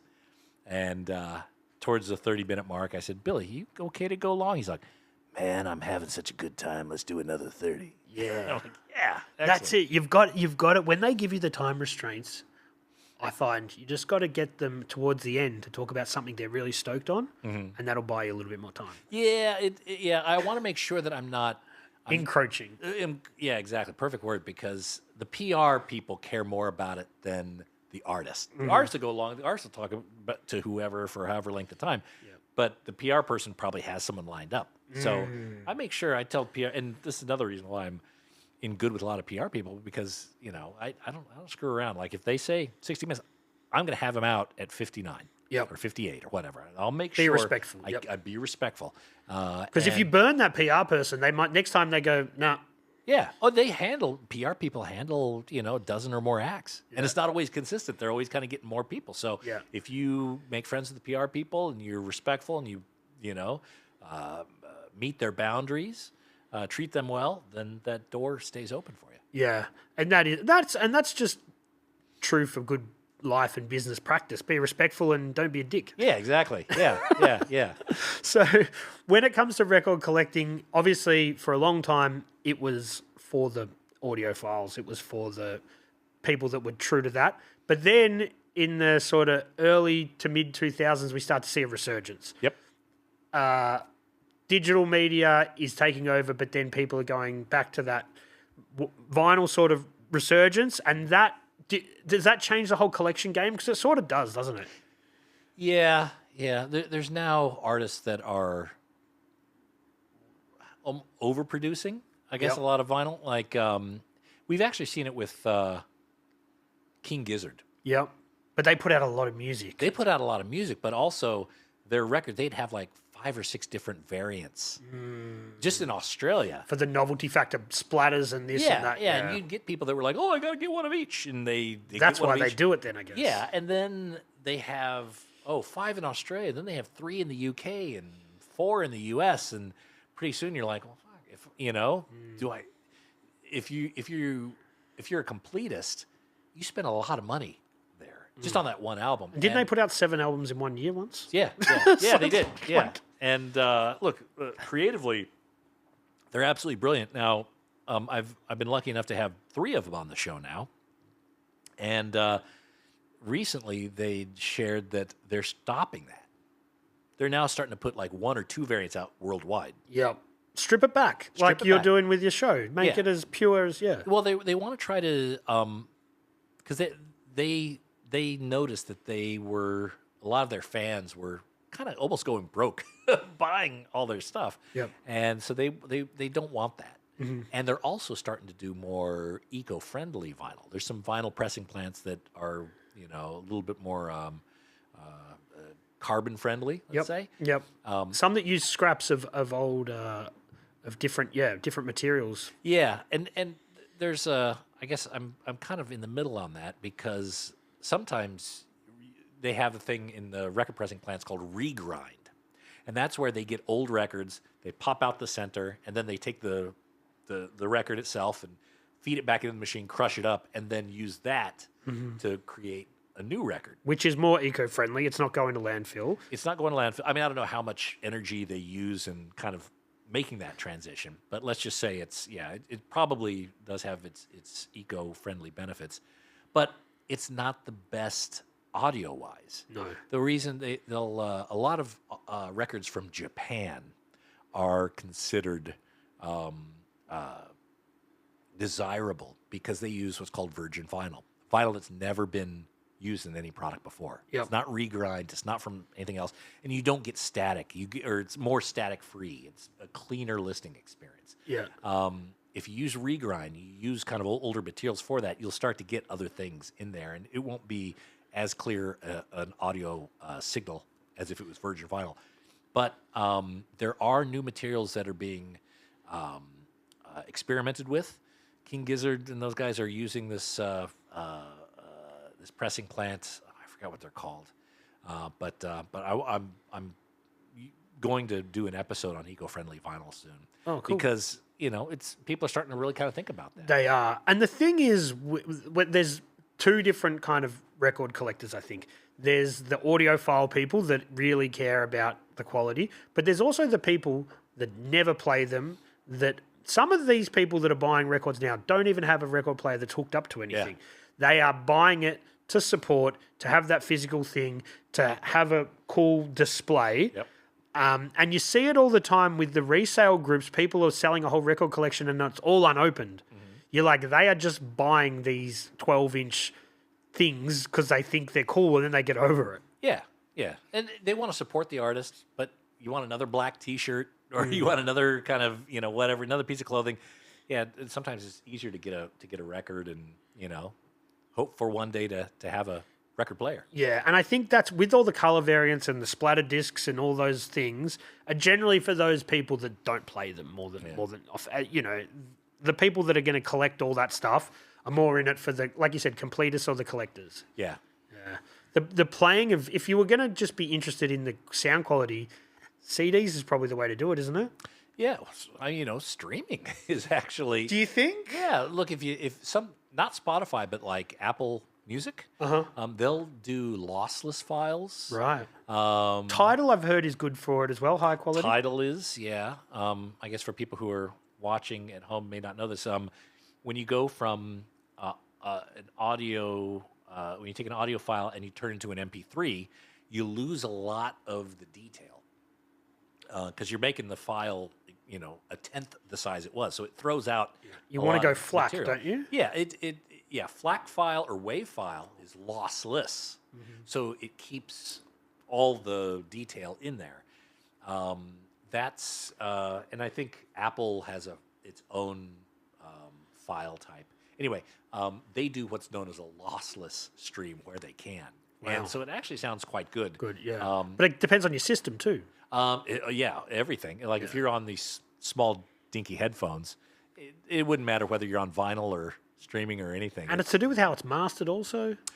Yep. Because a lot of it's mastered now, or newer music is mastered now for people to listen to in cars, in-ear headphones, that sort of thing. So if you listen to it on a big hi-fi system, it may not necessarily be mastered to hear it like that. Well, they do multiple masters. Yeah. So you'll have a master for streaming. You'll have a master for vinyl, because vinyl is still, I mean, it's a 100-year-old technology. When the audio gets transferred to the master and the plates and it stamps out the vinyl, you tend to lose some of the high end. So what they do is in the vinyl master, they boost that high end, so it still sounds pretty reasonable once it gets to the record. Yep. If you took that and put that directly on streaming, it would sound really out of place. Yep. So they do different masters for different. Because I'm just about to start digitizing some of my CDs and records that I know you can't get. Right. So I've been speaking to people. I'm like, so what advice have you got for me to start doing this? And I don't want to go all in to the point of perfection, but I just want to have some songs that I can play that I know aren't on streaming services and probably never will be. Right. So I'm going to try and go, I think, FLAC or WAV or whatever, and then rather than MP3, which means I'm going to need a bigger hard drive, but it's worth it in the end. 100%. Look, I would say if any move that you do, make sure it's lossless. FLAC or WAV. Don't go to MP3 because at that point it's silly. It's nothing.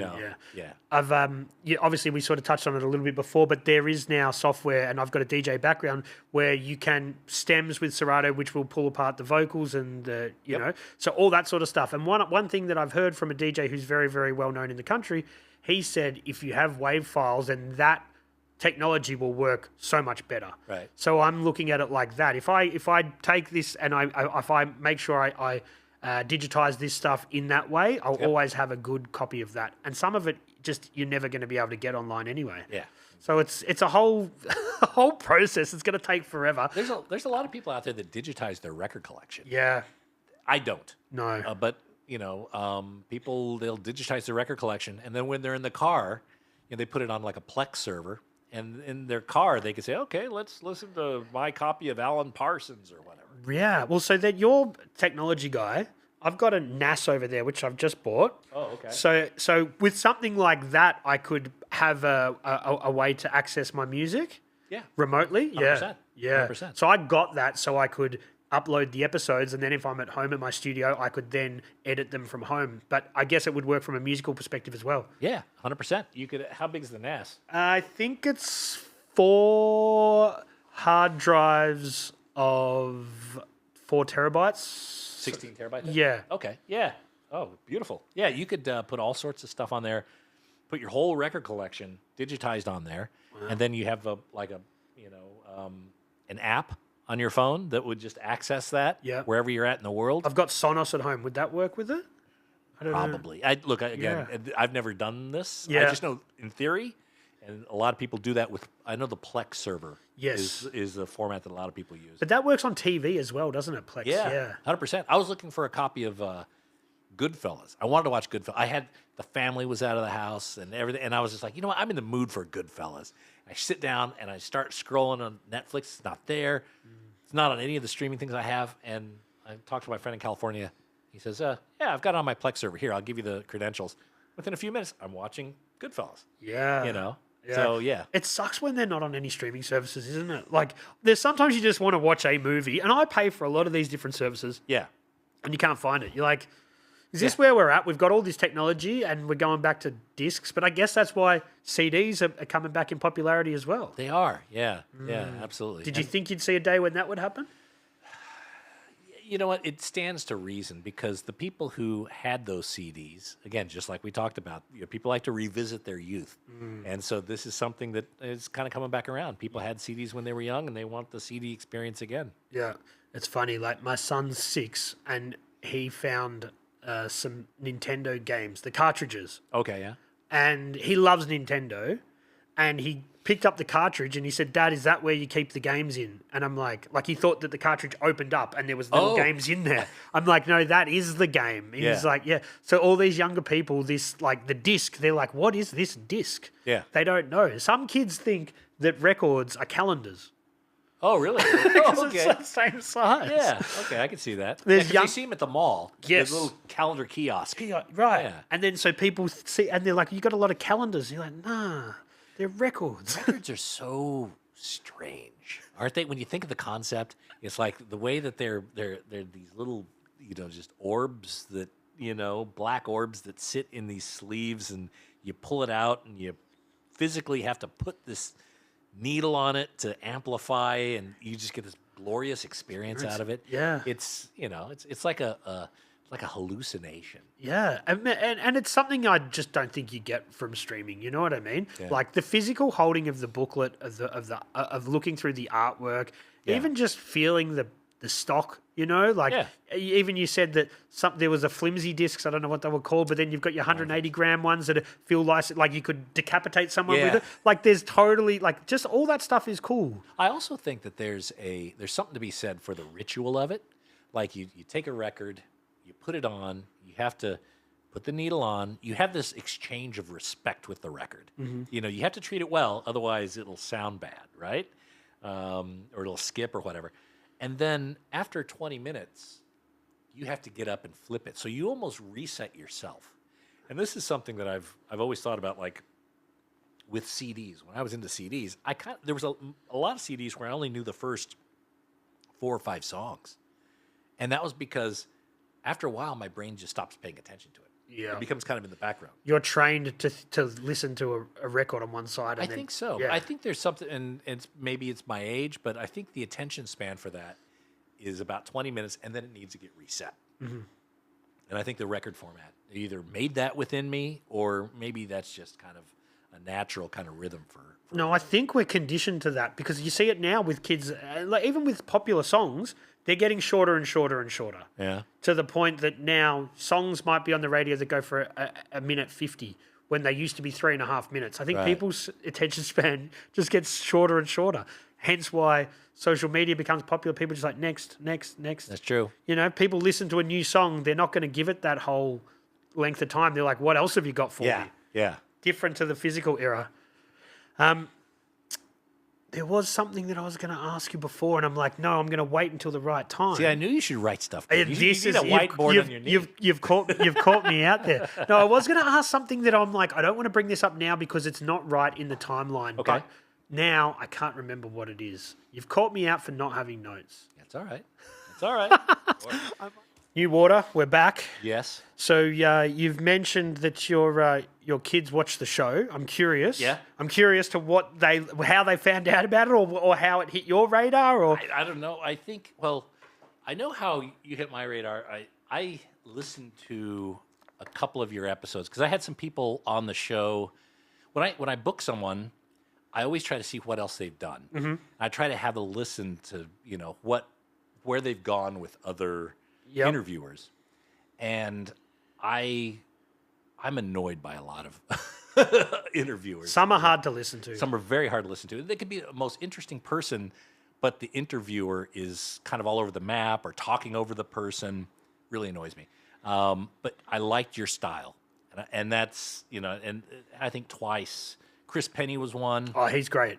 Yeah. And he just recently did yours not long ago. Yeah. Yep, yeah. And to prep, I listened to yours. And nice. I was like, I really like the way that Maloney does these questions. I think that's when I shot you a message. And I just said, well done doing it. It was really cool, yeah, because when I saw that, I'm like, wow, this guy's done 400 something episodes to get. And I remember saying to my partner, I'm like, how nice is this? Because you sent me a very nice message saying you do a good job and blah, blah, blah. And to come from somebody who's been doing it for so long meant a lot. And I was actually stoked. Oh, good. Yeah. I think it's important to be able to do that. Like when you see someone kind of, even when, you're a father, obviously, Yep. and, calling out the good qualities, Positive reinforcement. Yeah, exactly. But my dad, aside from buying me records, he never really did that though. He never really said, "I'm proud of you," or "Here's what I like about you. Here's what I see you doing right." Mm-hmm.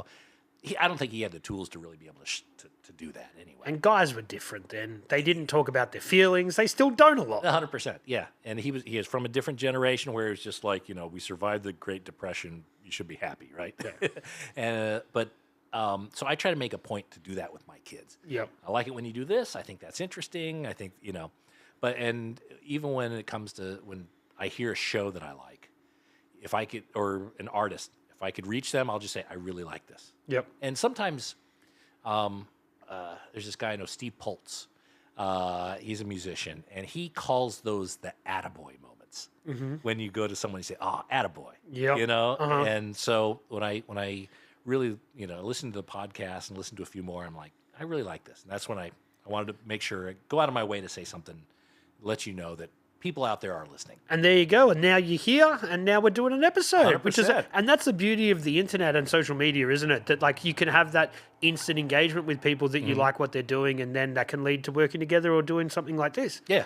So I kind of started looking at some of the other guests you had, and when I said I'm coming down to Melbourne, and I said I'm going to be doing this 3,000 podcast, my son was like, "Oh my God," because you've got people on that do graffiti. Yeah. My kids have gotten involved in graffiti, and so it's they were well aware of the show. Wow, there you go. Yeah. It's made its way to I don't really understand graffiti that much, but I know I don't understand it. Yeah. Well, yeah, look, there's not that much to understand. Well, there's obviously a lot of laws and bylaws and all that sort of stuff within it, but essentially it's just people expressing themselves on other people's property, which is just what it is. But it's evolved now to when your kids can do it in a, well, some people will say it's not graffiti, but they can do graffiti style stuff in a respectful way. I saw a couple driving in. I saw a couple Pam the Birds. Yeah. Yeah. He's a real thing. You saw a Pam in the wild. I saw a couple of them, 3 of them. Yeah, you would. If you keep an eye out, you'll see a lot. I was just in Los Angeles, and there's the skyscraper that they have, the graffiti skyscraper that never got finished, so people have just they all the way up. I saw that. That was incredible. Crazy. Yeah. I think that the abseiling stuff has been happening in the US for a while, and all sorts of Europe and everything. But those guys were the first to really push it here in Australia, and they went big with it, man. Well, I think look, I'll be honest. The tagging and stuff, I don't get that much. The murals and the big pieces that people do, I really have a huge appreciation for that. The shading, when people kind of get into that sort of detail. Yeah. And look, if it wasn't for that, someone would just probably put another advertisement up there for a bank. And that's where the graffiti writers will say, I didn't sign up to see your Commonwealth Bank ad, so you didn't sign up to see my tag, so here it is, whether you like it or not. Yeah. That's kind of the mentality behind it. Yeah. But it's cool that your kids know the show, and there will be more graffiti writers, so tell them that there'll be plenty more. But I don't want to just be about graffiti writers here, because I don't do it myself, so I don't want to be It's like like having a podcast about music and not liking music. You know what I mean? Not that you not like music, not consume it yourself, as in collect it, So I feel fraudulent if I was going to have a graffiti, because people are like, just do more of that. And I'm like, I don't want to do that all the time. Here and there. I get a bit of that with punk rock. Like, I love punk, and I love punk records, and a lot of punk records are collectible. Therefore, a large percentage of my episodes are punk artists. Yep. And so for a while, I started getting known as kind of like a punk podcast. I'm like, well, I kind of do more than that, and I purposefully now try to, expand to a few, to other genres. It's not always easy though. I try to get hip hop guys on quite a bit, and it's a little bit harder to tie it down. But from a collector's point of view, from a musical point of view, so you want to get hip hop artists? I want to get hip hop artists. I've had a few on. I've had Royce da 5'9". Oh wow, I've had DMC. But I reach out to like KRS-One or Grandmaster Flash. You think KRS-One would be down? Yeah. Well, here's the thing. I'll get yeses and then Ghost. Yeah. And I just haven't been able to kind of get a big kind of profile in that area. Yeah. So I want to try to grow that. I've got a pretty good profile, a great one in punk, decent one in jazz, strong one in rock, but soul and hip hop I just haven't been able to crack. Yeah, it's, I guess, in a big way, I should say. How do you deal with people when you ask, and have you ever had people that say they want to get paid? Yes. And how do you? I've only had like 1 or 2 people say, "What's it pay?" And I say, "Well, it doesn't. I don't pay. Yeah. I'll put you and your new project in front of 20,000 people. Yeah. That but I'll I'm not going to pay for an interview. No. And I've said If you're that, here, I'll buy you a coffee. yeah, I say that to people as well. I'm like, look, I'm all about artists getting paid, and I'm all about no one working for free. But no one's getting paid here, Yeah. so I'm not going to start. You Right. know, and in a positive way. I've only had it a couple of times as well, but I'm just like, I don't even think I'm shooting that high. I could imagine when you get to the real big people, they're sort of asking for that. But like you said, you haven't had it that much. Well, most people that are quite up the chain, they know how it's structured, right? Yep. They know how publicity kind of works. Now, there's some artists that, and I'm not going to name any names, but when they've asked for payment, I happen to know that they're an artist that was probably screwed over quite a few times. Right. And so I understand that reflex, but the reality of it is like, I'm not making profit here, Yeah. I'm paying the bills and that's about it. Yep. So if you're looking to get paid for this, this is not the model for you. No. Yes. And there is other positives to come out of it is that people might re-listen to your music, might buy your music, 100%. might come and see you next time you tour. There's a lot of positives to come of it. Right. Someone else might see this and be like, oh, I didn't know he was doing podcasts, and then you're on a bigger podcast. Who knows? Yeah. I do remember what I was going to ask you before. Okay. Because this is tapping into the podcast area and your internet and IT savviness. Okay. Spotify make it really hard to see numbers of where you would need to be to chart. They make it almost impossible. Is there a way through the back end or something to see how that would work, what you would need to chart? I don't care. But I do. I do. Yeah, I don't care. I've never looked into it that much. Right. Again, all I can do is I can control what I control. That's just putting stuff out there. Yeah. Because I'm just asking Yeah. from a curiosity point of view. Yeah. Because I see people and their podcast is charting, and I'm like, how many numbers are they doing to do that? Like, I'm just like, could I do that? Like, I want something to aim for, but then there's no sort of, when you look it up, they just keep that stuff really behind closed doors. Yeah, look, and I don't mean to come off as facetious or anything, but I don't. When it comes to charts, I kind of look at them at suspicion anyway. Yeah, yeah. That's what's making me question it. The fact that they don't disclose it makes me curious. Yeah, and I know with Spotify, I think you can get sponsorships. You could kind of pay into this. So you can. I think you can. Right. Look, again, I've never looked into it. The only thing I've ever done is I started the whole podcast with the principle: if I do something of quality, it will attract people. Yep. And that's the basis of everything from the very beginning. And if I make it sound good, if I get interesting guests and I get interesting information, people will listen. Yep. Now, whether I'm number 3 or 10 or 50 or whatever like that, I can't control any of that. No. Yeah, I always think quality will rise. People will recognize quality at some point. Maybe after I'm dead.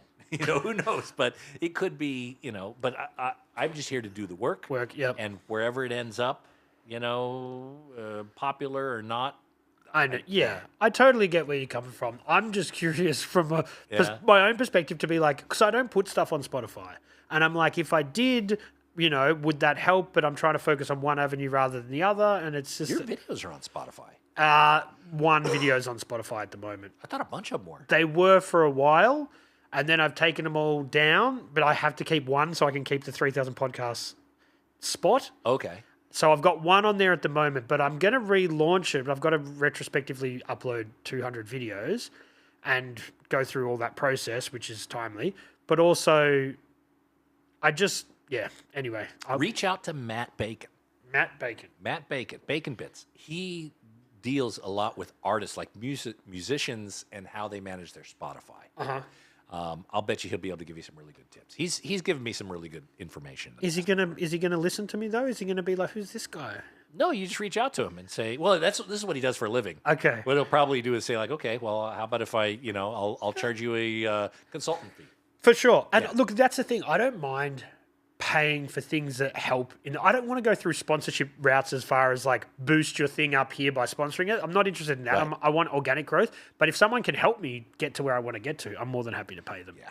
And I think that's the right mentality. I think, I think he could probably give you some tips on just how to go about it to where naturally, organically, it kind of breaks through where you want it to. Mm-hmm. Yeah. He's a pretty smart dude. Back to the collection thing. Yes. Discogs, that's just a different beast, isn't Yeah, it? That yeah. changed collection in just now you can just scan a barcode and it'll tell you where it came from and all that sort of stuff. Crazy. Quite often, yes, but there's a lot of ways to get it wrong too. When I first started using Discogs, I went about it wrong. I was like, "Oh, I have this record. Oh, yep, add to my collection." And after a while, I noticed that I wasn't adding the right version. Yeah. Right. I was adding The Japanese press or whatever Japanese it was. press, and it was a U.S. Like I remember, I had this this Blue Note record, jazz, very sought after Blue Note record, but it was a '70s repress. But I had it I marked it in Discogs as I had like a 1957 version, and people just started coming out of the woodwork like, I want to buy this from you. I'm like, Yeah. I didn't even know the right way to kind of catalog it. So I need to rebuild my whole Discogs again. But Discogs, what a fantastic service. Mm-hmm. Incredible service. Yep. Finding whatever you want. The amount of, I probably go to Discogs 10 times a day. Wow. And I probably buy something from Discogs maybe once or twice a month. Yep. So you're using it just for pure reference. Oh, totally. Yeah. All the time. And they have to pay for those served pages. Yeah. So, when people say, "Oh, Discogs takes money from, my record sale," it's like, well, they got to make it somehow. Do you want to watch an ad every time you use Discogs? No. Yeah. So it's the fact that it's just kind of like a Wikipedia. It's like they're serving all these pages for free. Yep. It's a lot. Yeah. But it did change digging though, didn't it, really? Because all of a sudden people that didn't really know what something was worth and you might have picked it up because you saw the label or whatever, and now they're like, well, you know how much that went for last time on Discogs? You're like, nah. Oh, yeah. Yeah. Well, you also get people that are like, oh, I've got this Beatles White Album, and it shows Beatles White Albums are, $4,000. This must be worth $4,000. Like, no, that's not the same one. It does cause quite a bit of confusion, but, so would, I think any service where you're educating newbies, kind of bringing in, Yeah. And then there's also the condition. Yeah. Right? You can have that same record, but like you said, you pulled out one of the NWA records I had. It's banged up. It's been played a lot. Yeah. So it's not going for what the high end of that thing is going for. No, it's 100%. going for a lot less. But Yeah. it depends on, are you collecting them to play them or are you collecting them to have that extra, little piece of artwork in your house? Yeah. Yeah. What's the motivation? You know what I mean? That's what it comes down Or to. you can get like, I just like seeing the different variants. I'm a Stooges fan. Mm-hmm. Love the Stooges. And just kind of seeing what the labels look like in South African pressings. Yep. And, Some have the stickers on them from different regions that contains this, you know Yeah. what I mean? Like all that sort of Some stuff. of them are censored for different parts of the world. Some say, some will have a sticker and say comes with a poster. You know what I mean? Which is in certain regions. There's all different variants. Yeah. Yeah. Some came with a poster in one region and not in another. Not so in you could another. actually kind of start to see them and really kind of appreciate the difference between them. Yeah. And so, Discogs to me is fascinating. Yeah, and it really does sort of break down all the different. Like here in Australia, we would have got such different releases to even just North America. Yeah. And hearing Billy Corgan on your podcast episode, something super interesting. He's like, because California or LA in particular was the hub of music for so long, there was so many mainstream labels putting out artists that didn't really break. But those records are around, and he's looking for those. And they probably never made it to Australia. They never made it to Japan. Right. And they're on major labels, so they've had good session musicians or good people that are recording them and all that sort of stuff, but they're not making it out of California potentially. Yeah. The difference, he actually seeks those records out. Yeah. And then he takes them. I don't think I could do that because I did this calculation. The end of my life is closer than the beginning. All I have is time now. And I think, okay, maybe I have 15, maybe 20 years of good hearing left. I don't want to be trolling through all sorts of stuff that I don't know what it is. Yep. I'm fortunately, I'm in a position to where I know a lot of PR people, a lot of kind of thing. I can get really good advice on where to start, artists to check out, and so and that's what we try to do a little bit on the show is try to lead people a little bit. That's what the whole name, the Vinyl Guide. I'm not an authority. I'm just kind of giving a little bit of kind of a nudge or some sort of kind of information that people can pick up on the scent or they can't. Yep. But to me, it's like a starting place. Because if I was to do the Billy Corgan thing, look for the records that are on major labels from bands I've never heard of. You know how much stuff you'd have to listen to you probably wouldn't like? Yeah. But it's a very cool angle, and it shows how he is just a music fan rather than what's popular, because he's using that. Well, the label signed them, so they must have seen promise, but they just didn't resonate. Yeah. So the music would be good, but not popular, and that's something that I'd be interested in. It's a crazy angle. Yeah. And I guess from a sampling point of view as well, if he's going to borrow some sounds from that stuff or whatever, you know that it's going to be done well and not probably get picked up as much as or it's going to be easier to clear if it doesn't have a big name attached to it. Yeah, or it may be even more difficult because you wouldn't know who owns it. Yeah. There are a lot of records that, even, the band Buffalo, Australian band Buffalo. Dave Tice, the main guy in Buffalo, we're mates up in Sydney. He has no idea who owns his music now. Wow. He signed it away in the mid-'70s, and, there's some labels that kind of put stuff out, but he doesn't know where the tapes are. He doesn't know where the rights are.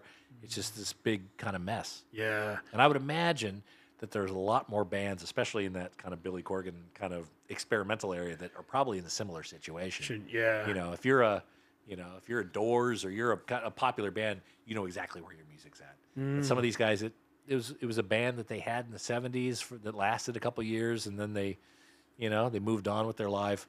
That whole area, signed it away, and who knows where it's at. And when contracts weren't digital and stuff back then, you come and sign this. I didn't sign that. I went to the bar instead, and then now who won't? You know what I mean? You can imagine that would have happened a lot. Yeah. Yeah. Yeah, that's not my signature. True. Yeah, exactly. Now this person owns the publishing or whatever. Yeah, different times. Well, Nate, it's been an amazing chat, man. We've chatted for over 2 hours. Wow. And I love the fact Flew right that, by. Yeah, it definitely does. It definitely does. And that's the thing. And I could talk for a lot longer, but I know your time is valuable, my friend. I do appreciate it. Again, honored being here on the show. I'm glad we were able to kind of come together with it. Yeah. And this is a great little studio. I love this place. This is where you shoot the pictures, right? Okay, that's good. it right there. We'll get a photo right there for your kids as well. Excellent. So, man, I'd love you. I know you're so far away, but I'd love you whenever you're in Melbourne to come down. We can have more of a chat. Sure. I'm going to renovate the studio so I can have multiple guests. So maybe we could have some other record collectors in here. Or we could talk music. It'd be really cool. So I appreciate you taking the time. But I'm hoping this is the first of many chats we have. And expect me to be asking for advice in the DMs because you're 300 episodes along the journey more than me, man. Man, well, you're well on your way. And again, it's a great show that you do here. I love your approach on it. I think you've got the mind and the attitude that's perfect for running one of these things. And man, long may you run. For sure. And we'll try and get some more hip-hop guys on your show. Oh, yeah, please. Send them my way. Yeah, I don't know if I can get the big names, but we could start in Australia and we can see where we could go. I was thinking about reaching out to Hilltop Hoods. Yep. I think they would be doable. You definitely have to go through the PR. Yeah. Yeah. Yeah. But so you've got I got that friends all in low places. That's fine. Yeah. All right. I appreciate you coming in, man. Thanks for the chat. And if anyone wants to check out the Vinyl Guide episode 500 Mark 4 will be coming out on Monday. Yes. Monday. That's right. Thanks for the chat, man. All good. Cheers. 3,000.